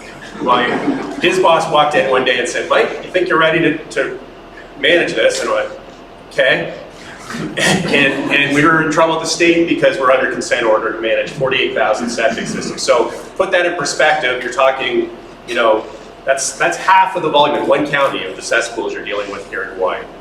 And so that was my task, and I call it my stealth sewer program. I came in and I got rid of the gravity sewer, and I started putting in liquid-only sewer, the step that I mentioned here a few minutes ago. And by the time I had left there, we had fronted about 7,000 properties with that system over a pretty short period of time.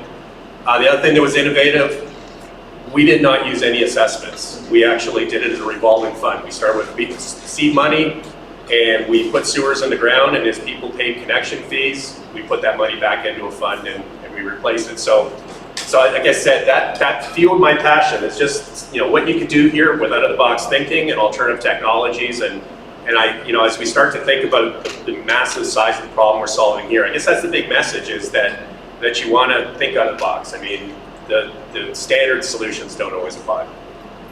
And just to give you an idea, this is a decentralized system. I'll actually be talking about it at the water conference here on Thursday. So I mentioned the collection system. Well, the concept there is if you're pulling off of essentially a water system, is we can treat anywhere. And we can provide treatment in multiple locations. We can interconnect. And a wastewater plant doesn't have to look like what you think a wastewater plant is. They're pods, they're closed, they're passive, very quiet. And they can be set up to achieve higher treatment. If you're going after nitrates or total nitrogen, you can do that as well. So it's pretty cool. And it's, like I said, it's not taught in school, so you're going to have a hard time finding a lot of engineers that know this stuff. But the ones that do, that really understand, it's a really cool tool in the toolbox. Does it solve every problem? No. Does it solve a lot of problems? Yes. Right.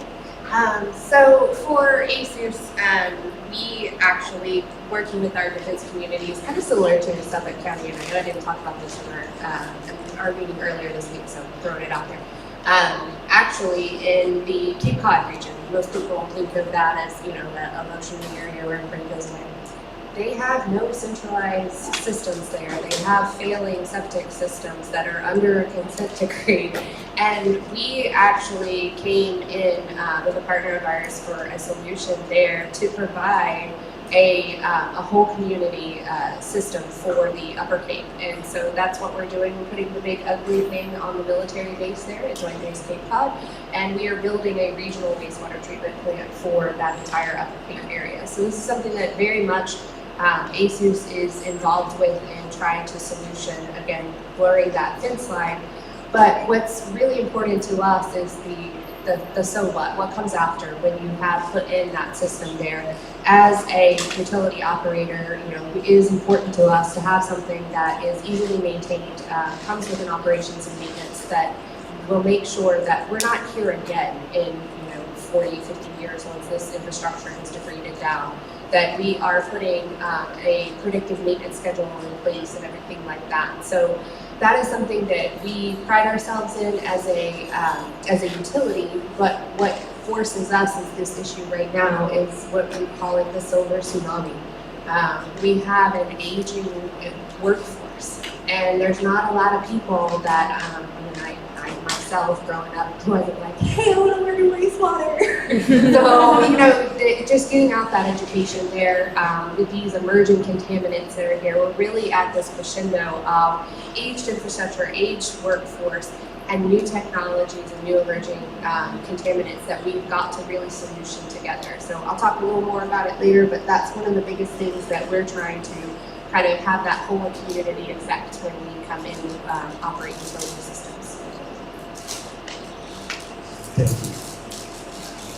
Yeah, so this is a case study that really just goes back to what Kabir was talking about earlier, of a case where a community that's been left behind and there's a lot of overlapping problems that happen there.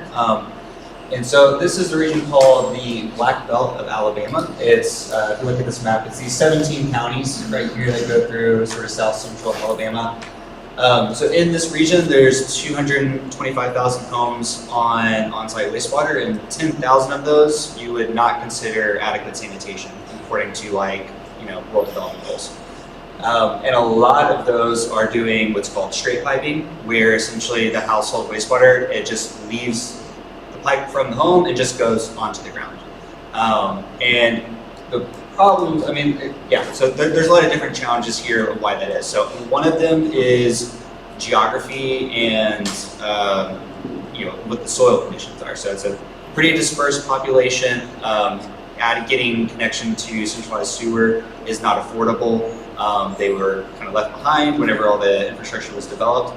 And so adding in centralized sewer is not going to make sense today, but also just doing the septic system is really difficult to do.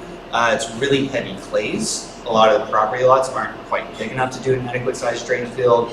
The costs are too expensive for most of these homeowners. So the majority of this population is below poverty level. Median income is $25,000. So trying to put in an adequate septic system for a lot of people would be 1 to 2 years of their annual income. And a lot of these homes as well are, pretty mobile homes, not expensive homes that have been around for quite some time. So a lot of the in-home utilities, et cetera, have been a little dilapidated over time. On top of all that, also tying in is, it's pretty much majority Black community. So that kind of, the racial part ties into it just as compared to earlier as well. I guess I should have said in the last slide as well, this is a project that brought our attention to US. So prior to this project, our sanitation focus was on low-income countries.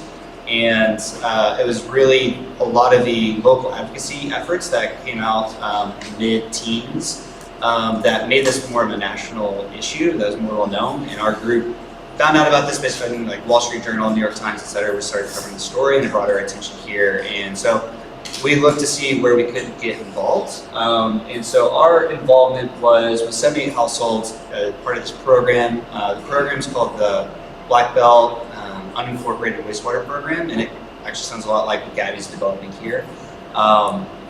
This group trying to improve the on-site conditions and kind of being really flexible and developing workforce, et cetera. And so we came in and our skill set historically is plumbing fixtures. So we went to 78 homes, fixed leaking pipes, replaced a lot of the older fixtures with water efficient fixtures. And so, the immediate benefits from that were, everybody sees decrease in water usage, which is great. And so the savings, $8 to $10 a month, which may not sound like much, but if you're talking about homes that are living under poverty, it is pretty significant. And the other benefit of it is part of the program in this area for its own long-term sustainability. To be part of the program, you pay in $20 per month. And in return, you get other incentives and discounts, etc. And so just the water savings alone covers half of that cost. And so it really helps offset those costs. But some of the unexpected benefits kind of opened up our eyes to other issues or challenges. So what the program really was able to do was, with the water savings that we demonstrated, they turned around and used those to get variances from the state for putting in, either repairing or putting in new drain fields. So instead of sizing it off of standards, whatever statewide guidelines, we're able to say, actually, the use is X, can be reduced the sizing to be actually what they are using. And it ended up being huge. So saving 25-30% of CapEx costs for installing a septic system, which, as I said, this could have been 1 to 2 years of annual income. And so these savings are massively important. And the other big benefit was that, in this kind of soil profile, the drain fields would be pretty large for the standard design flows, and by being able to reduce the design flow with the variances, it made it a little more possible to fit drain fields on a lot of these lots. The kind of the big take home, or another take home, is just those cost savings were able to kind of displace all the cost of our efforts in the first place.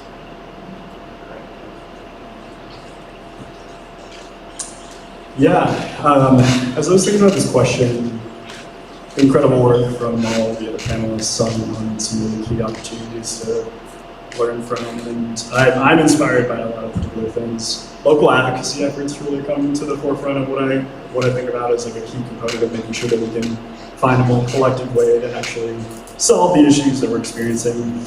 And if you just look at the broader context, looking at the United Kingdom, there's about 17 water and wastewater regulators across the country. Russia has about 3,000. The United States alone has over 53,000 independent public utilities, and over 150,000 if you count hospitals, schools, golf courses, a lot of others. We don't have a central regulator. We don't have a central component of the government in any state or the federal level that is working to look at these challenges on the bigger picture. The reason that things like the bipartisan infrastructure law and other pieces of legislation over the years have been historic is because we're not thinking of water and wastewater infrastructure as something that's annual, as something that's critical, as something that isn't a repair, as opposed to something that is sustaining for the future. So I think of it in the sense of, what does that mean for community? What does that mean for households? If the federal government isn't taking ownership over something, the state government isn't taking ownership over something, the county government isn't taking ownership over something, I'm not blaming any individual particularly in that space. But who at the end of it is going to be impacted at the end of the day? It's the household. It's the folks that aren't able to afford that last mile connection. It's the folks that can't afford an incredible new technology that might be available. It's incredible partners like Blixel and so many other folks that are joining coalitions on the ground across the country, because coalitions have power. Collective action has that opportunity. It takes everybody. Like I said, it takes a chorus to really come together.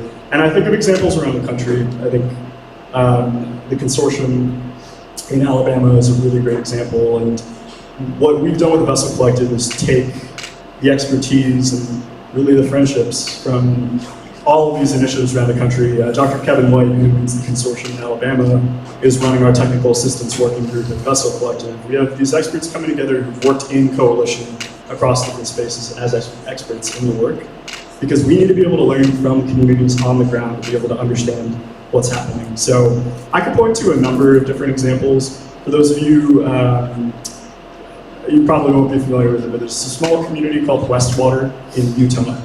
It is right next to the Navajo Nation. It is a Navajo, primarily a Navajo community that is just off reservation. That is basically within city bounds of a town in Utah, and they were denied water access, wastewater access for decades. That was due to infrastructure, again, kind of like a donut hole community that I mentioned earlier. The infrastructure was just never extended that quarter of a mile, less than a quarter of a mile. If you could visualize it, it's a tiny gorge. It's basically the equivalent of me standing here to those signs in the corner if you were just visualizing it. That's how close the community was, and they were not getting water and wastewater access. Again, I'm not blaming any specific individual. It's not the federal government, the state government, the county government, the town next door. There's so many indicators and costs that come into play. But it took the work of the individuals on the ground, the folks that are living in the community, the Navajo Nation Water Resources Department, the town itself nearby that had the political will at this point after the mayor came together and other folks, that this echoed outward. It got to the point where the state government was involved, where the federal government was involved.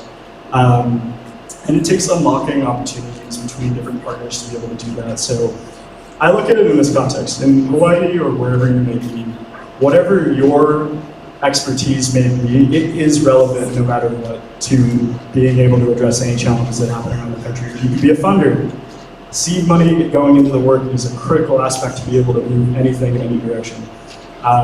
We know that for the case after the Maui wildfires, that it took a lot of different reports and it took a lot of different money to be able to get to that point. So anyway, whether you're a technologist, a large international company, a small nonprofit, everybody has a role to play in being able to do this, and the only way we can actually accomplish anything, and I think we can see 4 examples across the panel, is by doing it together.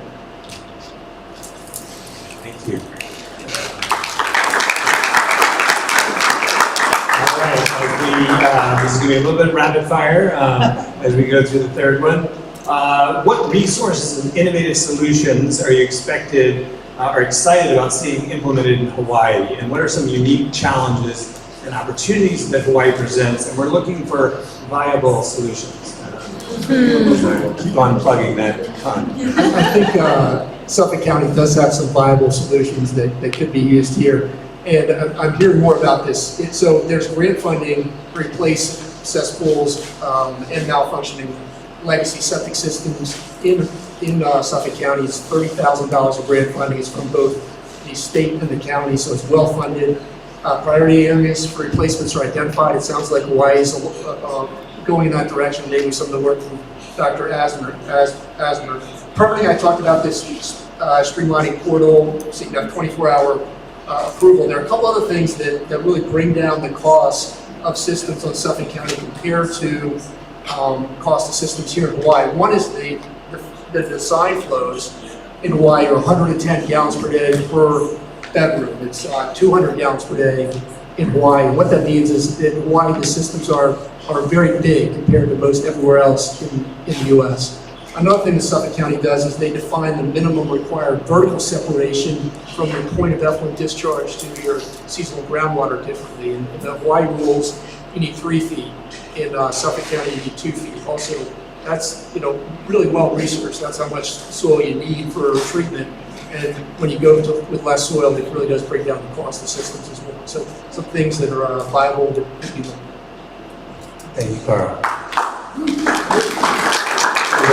Excellent example too of how we can, because basically we're trying to bring down the cost for people in Hawaii because it is prohibitively expensive. And so these are just amazing solutions. Thank you. So let's go to the next slide.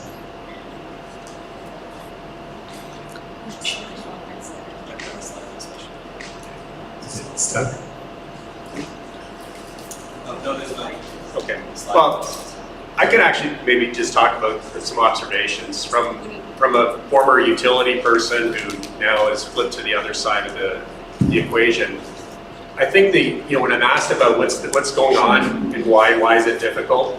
There's things that I see on a national level that are really important that typically need to happen all the time. Funding is the biggest issue. I mean, forever I've seen projects get hung up for years, if not decades, just trying to find money to get it off the ground, and that's usually the biggest hiccup. What I think, or the way that the road to that is really needs to be sponsored by county governments. That's what I see across the country, is the counties take a very active role in working with homeowners associations, understanding the need, and bringing those applications to the federal government or whatever mechanism is there for. So USDA funding, clean water, SRF, that's cheap money, and it's really necessary, but you really need the county to lead that charge. And that's what I see all over the place, is really that the county stepping up. And so I've repeatedly said that's the biggest thing I see here is somebody just needs to step up. And it's the homeowners association have been awesome. The ones that I've worked with, it's been amazing. They're organized, they want to do the right thing, but you can't push. It's really hard for a homeowners association to get to that state and federal funding level, and they need help. So that's my big input. All right, thank you, Mike. All right, so I will not read off this slide, but it's up there for you guys to view. But there are very interesting ways that, I know we've talked about very different problems between the speakers and I, but they do come together. I mean, money is foundational of all of it, and I love to hear what you said, and I even wrote down a little bit further to that. So not the fault of any individuals, but it is the responsibility of the collective. So if we are going to be moving forward from this, it is a collective perspective, and us as utilities having that need for our workforce to continue and to move forward, all of these items really are effective of us, and it is a time for us to stand up as the behemoths that we are across the nation and sit side by side with the smaller companies, and we are aligned here. It matters to us. It matters to our permits. And the worse that these conditions are declining, the more restrictive our permits are going to be. So we have a collective goal here to make sure that we're working for this as from a community perspective. And there are so many things that my favorite term to use is competitives.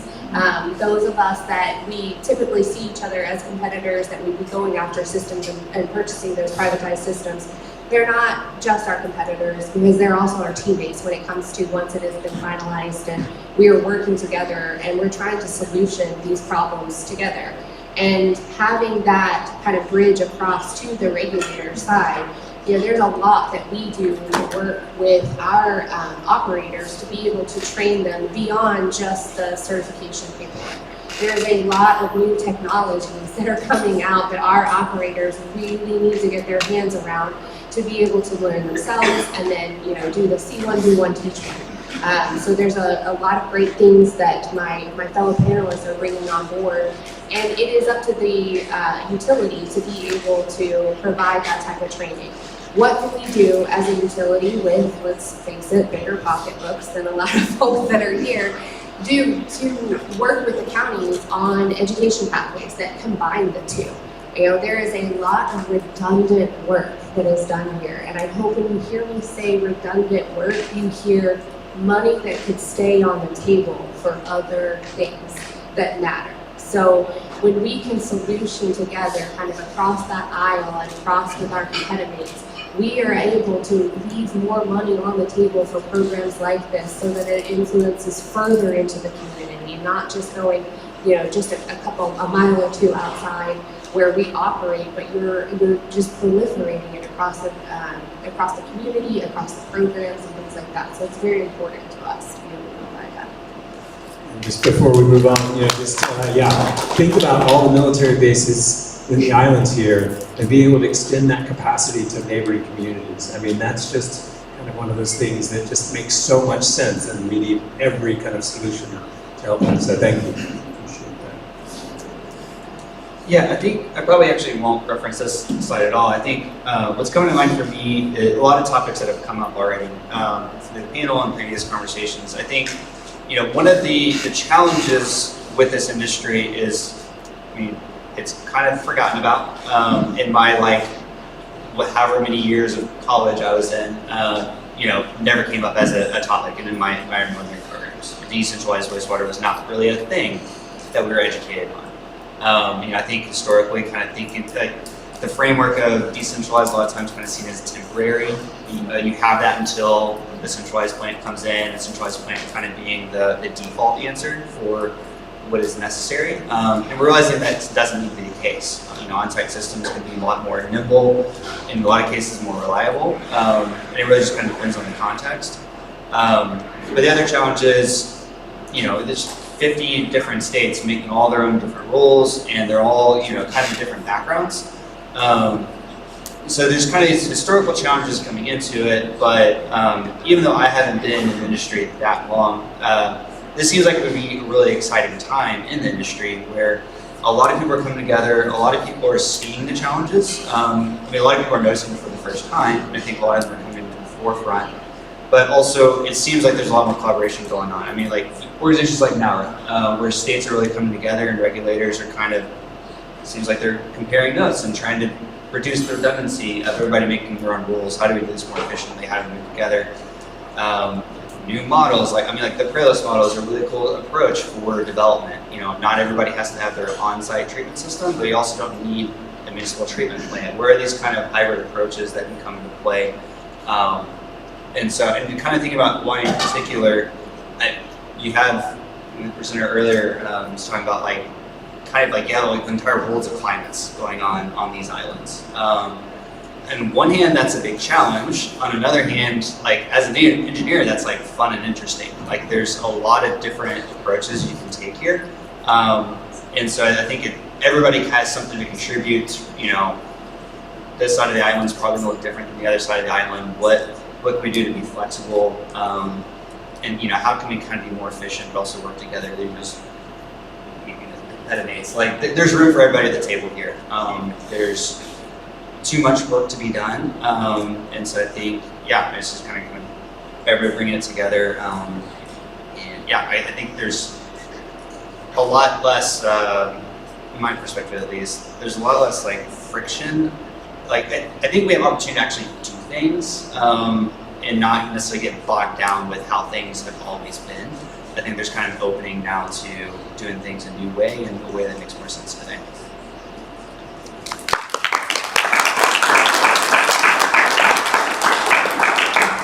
I want to note two things. One on a little bit of a smaller scale, and one on a much larger scale. So, a big shout out to Gabby, I mentioned earlier, regional management entities, because I think one of the core tenets of one of our solutions where we hope to go with decentralized water and wastewater systems is scaling regional management for decentralized systems. Like I mentioned before, obviously all of us agree, I think, that decentralized systems are going to be really critical investments for the future because they're really great solutions that come packaged in that space for rural communities especially.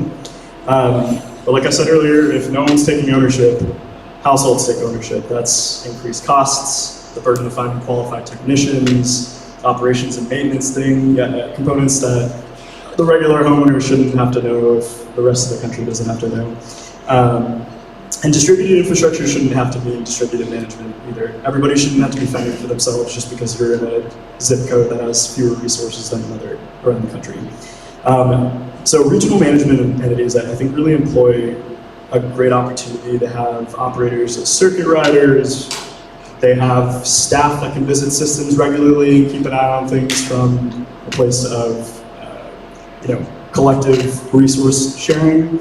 And then also, I think so many folks realize this, and especially seeing it in the context of just you can monitor emergencies because they're happening in real time, and then small communities have to face emergencies after emergencies after emergencies, and now you're reacting to something that happened last week, and 5 years ago, and 10 years ago, and if you have to play catch up every single day instead of being able to focus on protecting and preventing future problems, that's a terrible system.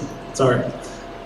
So I would say that's a key component on not the micro level, but I think really applicable in Hawaii. And I do want to look on the larger scale because what the Vessel Collective is doing, and this is a bit of a call to action, so I hope that's appropriate, my VI friends, but the Vessel Collective is coming together. We've brought together almost 100 organizations already to help develop a national strategy to close the water access gap. We are all, like I said earlier, saying enough is enough. We want to come together and build a plan of attack to actually close the water access gap. And I'm bold to say that we're trying to aim at 2040. Hope my team doesn't kill me for saying that out loud. But it's going to be a multifaceted approach, targeting visibility, targeting capacity, and targeting government commitment. And this isn't just a list of programs, it's not just a list of needs and things that we need to get done. It's also an implementation plan for how the sector can engage government, how the sector can come together and work with one another to be able to close the water access gap. It's not going to have everything under the sun to cover decentralized water and wastewater solutions, but it's going to have what I talked about earlier in my presentation, key solutions to target root causes. Because if you can target the root cause, that has an incredible ripple effect across the board. And if we can target the root causes of cesspool failures and the infrastructure needed behind it, that's going to have generational impacts, long-term change. It's going to be able to create a future of sustainability. If that sounds interesting to you at all, feel free to scan this QR code or get in touch with me afterwards. We want your input. We want your joining us in this effort. We'll be building out an endorsement process in the coming months. But the whole point of this is that anybody can see themselves in this. You may not have contributed yourself directly to this, but your colleagues may have, people in your industry may have. And at the end of the day, this is nonpartisan, this is solvable, this is American.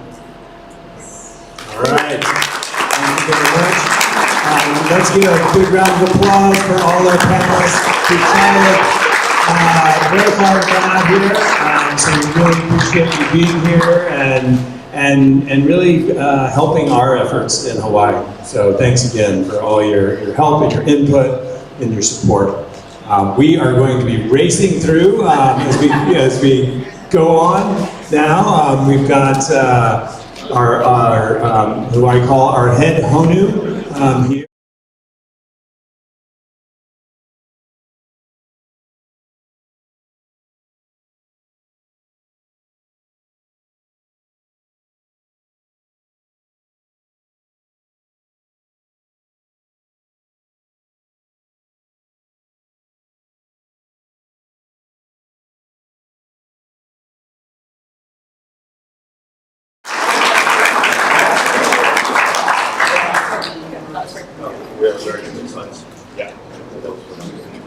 Hey everybody. Okay, I know we're running a little behind schedule, so I'm going to kind of fly through this. So a group of us, working with WAI over the past few years, we've been trying to tackle this cesspool issue. And we came across this opportunity through the National Science Foundation program called the Conversion Accelerator to tackle sort of large, wicked societal problems. And we received a phase 1 award initially, and now we're on to phase 2. So what this program does is try to accelerate an idea, bring it to market. And what we're doing with this project is looking into some of the technologies that we've done previously, like Stuart mentioned, through the Gates Foundation Reinvent the Toy program, and come up with a version of an on-site technology that we think would be appropriate for island communities. So some of the main attributes is that we recognize that drain fields are a big killer in terms of space, excavation costs, and loss of use of the backyard. So this technology will now require a drain field. We also thought we would try to really tackle some of the major issues in terms of removing nitrogen, like Red talked about earlier, generating water for reuse on site. So these two, we're trying to achieve NSF 245 and 350 standards. And at the same time, we're the age of automation, so we should be able to have good line of sight on these systems, making sure that they don't fail. And the last is that they need to be energy independent. Everybody knows how expensive energy is here on islands, so this entire system will run on solar. So our plan right now is we're building out the system. It'll get shipped by May, end of May, it will be here. And we're going to be installing it at the Waikawa Wastewater Treatment Plant, working with the county. And we're going to undergo 12 months of testing. And during this time, we'll aim to achieve, hey, that's a text that just disappeared. We're going to aim to achieve DOH approval, validate our design, and also a good goal is stakeholder engagement. So we're going to be having open houses and so forth, invite everybody to come by and be on the lookout for announcements this summer. Thanks.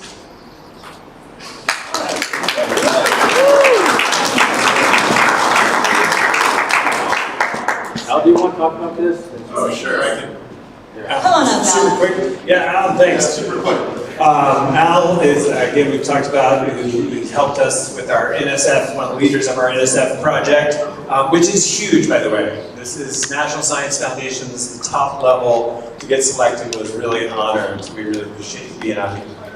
Sure, thanks Stu, and thanks Daniel and everybody else here. So really the point of this slide is just to hammer home what we as HONU are trying to do, what WAI is trying to do, what you all are trying to do is solve this problem that every day that goes unchecked, 83,000 cesspools are discharging approximately 52 million gallons per day of sewage. And so the numbers, we throw them around, but to try and make this relatable, I thought about like, okay, like what if you converted that into like bags of fertilizer, which if we all saw somebody out offshore dumping bags of fertilizer on the reef, everybody would, there'd be a huge public outcry, it would stop immediately. And so if you do the calculation out, assuming 20% of the bag of fertilizer, 40-pound bag is nitrogen, it's almost 1 million bags of fertilizer every year if you were to equate it to that getting dumped on the reefs. And we all know it's not just nitrogen, there's other stuff in there, there's pharmaceuticals, there's other chemicals that are very damaging. And the other point of this is to say that, it has big impacts and it's been studied, it's not new information, it's out there, and now instead of studying the problem, it's time to actually do something about the problem. Thanks, Stu. Thank you. And we use AI with the illustration, and as Greg Asner pointed out, dumping this nitrogen on the reefs is like nitrogen on land. It's a fertilizer, so it stimulates algal overgrowth, and that's what's smothering the reefs and killing the reefs, along with a declining herbivore fish population that can't eat the algae off the reef. So these two working together is kind of a vicious cycle. I'm going to talk just very briefly. We have been really just pleased with our partnership with the EPA. We found out, and this is really interesting, folks, we found out for those who had large capacity cesspools, those are mostly businesses or gang cesspools where you have several houses, that the penalties, and they've assessed this on many large capacity cesspools, but the penalties, the EPA has a program called the Supplemental Environmental Project that we found out about. And instead of sending the money for the penalties to Washington, D.C., we realized that we could use that, do a deal with the company, and use that money to help low-income and moderate-income homeowners convert their cesspools who might not otherwise have done that. So we have done 5 across the state, which is really exciting. People who might not have been able to do it otherwise. These are 3 that we did in partnership with American Savings Bank. And we converted them in Captain Cook, Hilo, and Kailua Kona using different systems. Shout out to Infiltrator who donated some of those systems. Very generous of you. We really appreciate that. I think that deserves a round of applause. And these are top-line systems that are doing denitrification. And then we just finished 2 other ones recently on Oahu and Waialua, and or both in Waialua, and this was in partnership with Hawaii Gas. And so this is the kind of model, again, we're trying to think outside the septic tank and think of ways that we can help homeowners convert their cesspools that otherwise wouldn't have been able to do that. So now we're going to give it to Gabby to finish us up. Yes. All right. Okay, I'm going to go really quickly because I'm going to use that joke everybody uses. I am the last thing standing between us and the open bar. So, as fast as possible. Very quickly, it was pointed out to me 2 things. One, Dr. Asner actually brought some of his research, and it's in the back if you'd like to pick some up. Really interesting stuff. And the second thing is I forgot to introduce myself. So my name is Gabby Saba, and I am the Director of Workforce Development at WAI. I'm a sociology major and I have a master's in teaching. I was an educator for almost a decade before coming to WAI, and now I've been at WAI for 3 years. Most recently I taught at Meha Schools at the Kapalama campus, and I'm just really happy to be here. So thank you guys. Sorry about that. Okay, closing America's wastewater access gap is what we're going to start with. So WAI is a sub-TA. We provide technical assistance to communities in planning sustainable wastewater infrastructure in disadvantaged communities. And so our objectives are to observe existing infrastructure. I will save this story for the networking event, but I can see Chris about to lose it. I was so pumped to put my head in a cesspool and get like real world footage of the cesspool. So that's a little bit about me. I really love listening to community input and concepts and preferences on technology. We help evaluate viable options for the community. Oh God. That's fine. Everything's fine. It's okay. We got it. We're good. It'll come up. It'll come up. It's good. We're good. This is another overview on Cowboy. Look, see, everything's fine. Basically, for the Closing America's Wastewater Access Gap Initiative, this is an EPA initiative that provides water technical assistance. Communities can apply, and you basically, the 4 main steps are we're going to do a community wastewater review, develop technical options and engineering documents, help identify and seek funding, and then develop a plan to pay for ongoing costs. So if you understand how excited I am about responsible management entities, you can understand why I'm also very excited to be offering this as well. So we've been working in HANA. You can see all of the cesspools. There's just under 200 cesspools that we're trying to convert. Most of them are located in this subdivision where these homes are literally stacked on top of each other. There's no way we're going to get drain fields in there. There's no way we're going to be able to extend sewer. The closest one is like way over there, all the way out here. So here's us hosting a town hall in Helene Hall, right in front of HANA Bay. And our role is basically to provide public outreach and community engagement, which we do. So this is an example of one of the things that we do to find out what the community concerns are and what they prioritize. So for this activity, we basically gave everybody 3 stickers and we said, as you know, when we're done with this quick little presentation, go ahead and pick your top community concerns, rank them, and then go ahead and ask questions or mana'o. Mana'o is your lived experience, what you know, your wisdom, the things that you can share with us. We found that the HANA's 4 main concerns are construction costs, annual operation and maintenance costs, environmental concerns, and responsibility for operation and maintenance. Again, there is a need for somebody to responsibly manage these systems. We have this beautiful Closing America's Wastewater Access Gap website. Again, shout out to Graham, Melanie, and Micah. And you guys are welcome to check it out and learn more there. And now I'm going to go really fast.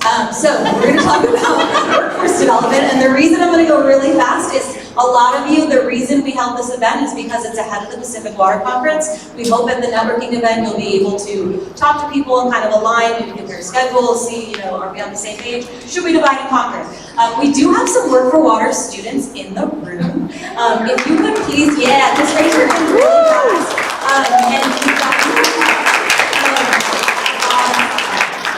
So Lenny specifically is here. Lenny just graduated from our EPA expansion program, and she is now, was hired and is working at an engineering firm. So go ahead and meet a little bit later. But really quick, Hawaii has a big, huge workforce crisis, as Emily mentioned before. Well, we'll get there. But basically, many of the people that live on these islands do not have access to good jobs, and unfortunately are forced to leave, especially our Native Hawaiian community. So about 30% of the 170,000 youth entering the workforce over the next decade face a lack of opportunities to build a sustainable future here. Those factors include the ability to help a worker fulfill family obligations, community impact, environmental sustainability, and physical and mental health play a big role in how jobs are perceived. So there's this fantastic research paper. We're going to give you guys all these slides, so you can check that out on your own. But basically what we've learned is that there are so many good jobs in the water sector. 58% of these jobs are considered green jobs. This is the EPA's pipeline to a sustainable workforce that we use to help us structure the curriculum and the course. And then, there's a lot of great options. It's not just operations and maintenance. There's science, sales, engineering, teaching, so many different ways to get into the decentralized workforce. Main thing, silver tsunami. Basically, high demand, low supply. Not just in Hawaii, but across the nation. We know that about a third of our water professionals are going to be eligible for retirement in the next 10 years. We're rapidly losing those experts, and we need to replace them. And as Emily mentioned, this is not a sexy career. So our generation is not like, I want to get into sanitation. So we're like, you do. You want to get into sanitation. Especially because there is such a need here. And one thing we wanted to point out, this kind of goes macro to micro, in Hawaii specifically, our wastewater treatment plant operators with certificates in Hawaii decreased by 49% from 2012 to 2024. So maybe we should fund some operator training or something. Water sector workforce needs. We have high vacancy rates, water supply, engineering and operations. Engineering and operations specifically across the state are two vacancies that are extremely difficult to fill. We are expanding with our capacity, our aging initiatives. Our current workforce demands are just insane, so that's where we stepped in with our pre-apprenticeship program. Let's go through that real fast. So first, this program started with a grant from the Department of Labor. That was our pilot. And then we were just focused, as I mentioned earlier, on Maui County and Big Island. And then with our success of our program, we applied to the EPA for their Innovative Water Workforce Grant, and we received some funding to expand statewide. So, real quick overview, Work for Water is a pre-apprenticeship program. It's 8 weeks. It helps strengthen career pathways into the water and wastewater sector, and as a student, you can access career services and additional scholarships for on-the-job training. So my pitch, we just went to Kauai last week. We were in the field, we went to Waimea High School, we were talking to juniors and seniors, and I was giving them my pitch, like, look, this is a stable job, you get benefits, you get good pay, you get qualified skills that can be taken elsewhere, and we have money to give you. We'll give you a stipend just for completing the course, and then I can give you up to $2,000. We partner with the Hawaiian Trades Academy. Nick Nass is here. He's the director of the Hawaiian Trades Academy.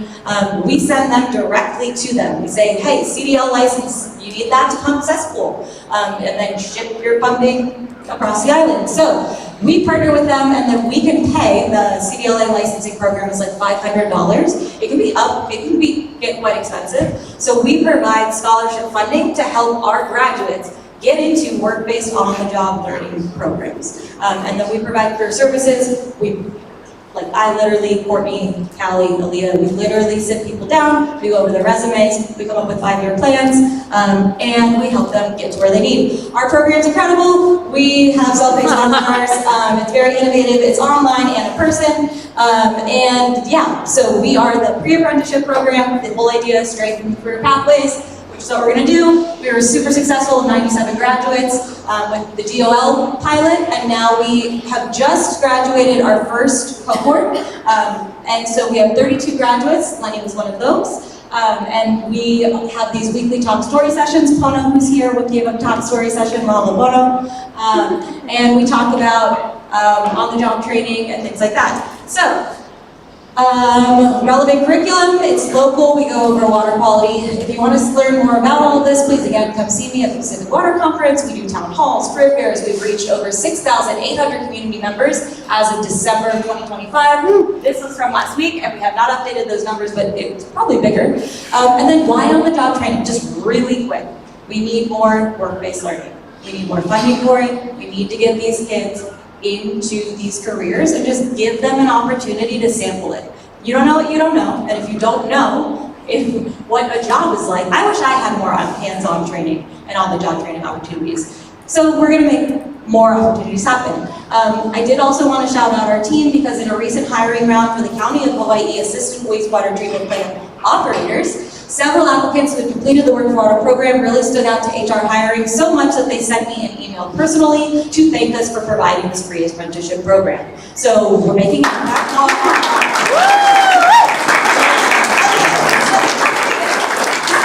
That was very fast. I will go a lot slower and more detailed and have more to say and more puns and stuff like that. So please come and see me on Thursday at the Pacific Water Conference. From 1:45 to 2:15, I have a full half hour to talk to you. And if you're interested in partnering with us, please partner with us. I'm Gabby, email me. Thank you.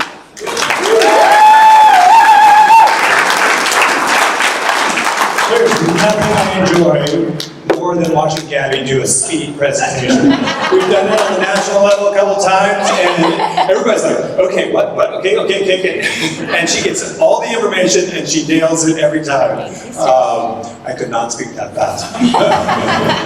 Thank you, Gabby. I want to thank all our team. I want to especially thank our sponsors, Infiltrator, Arico, ASUS, Regen. Regen, if you can walk or raise your hand. I do sponsor Lixil at Ulupono. I also want to give a shout out to, where is Amber? In the back, Amber Data from Castle Foundation. Castle was our first organization that supported us. Continue to do that. We couldn't have done it without them. And I want to thank all of you for being here. We have drinks and poo-poo, and we need to eat them and drink them because we paid for them. One suggestion that we just had, Carl recommended that we take a group shot. Do you think we can do it outside? Is it clear enough? Let's do that before everybody drinks and eats too much. Do that first thing. Or should we do it in front of the screen in front of here? What do you guys think? Outside, I think so, with Diamond Head in the background.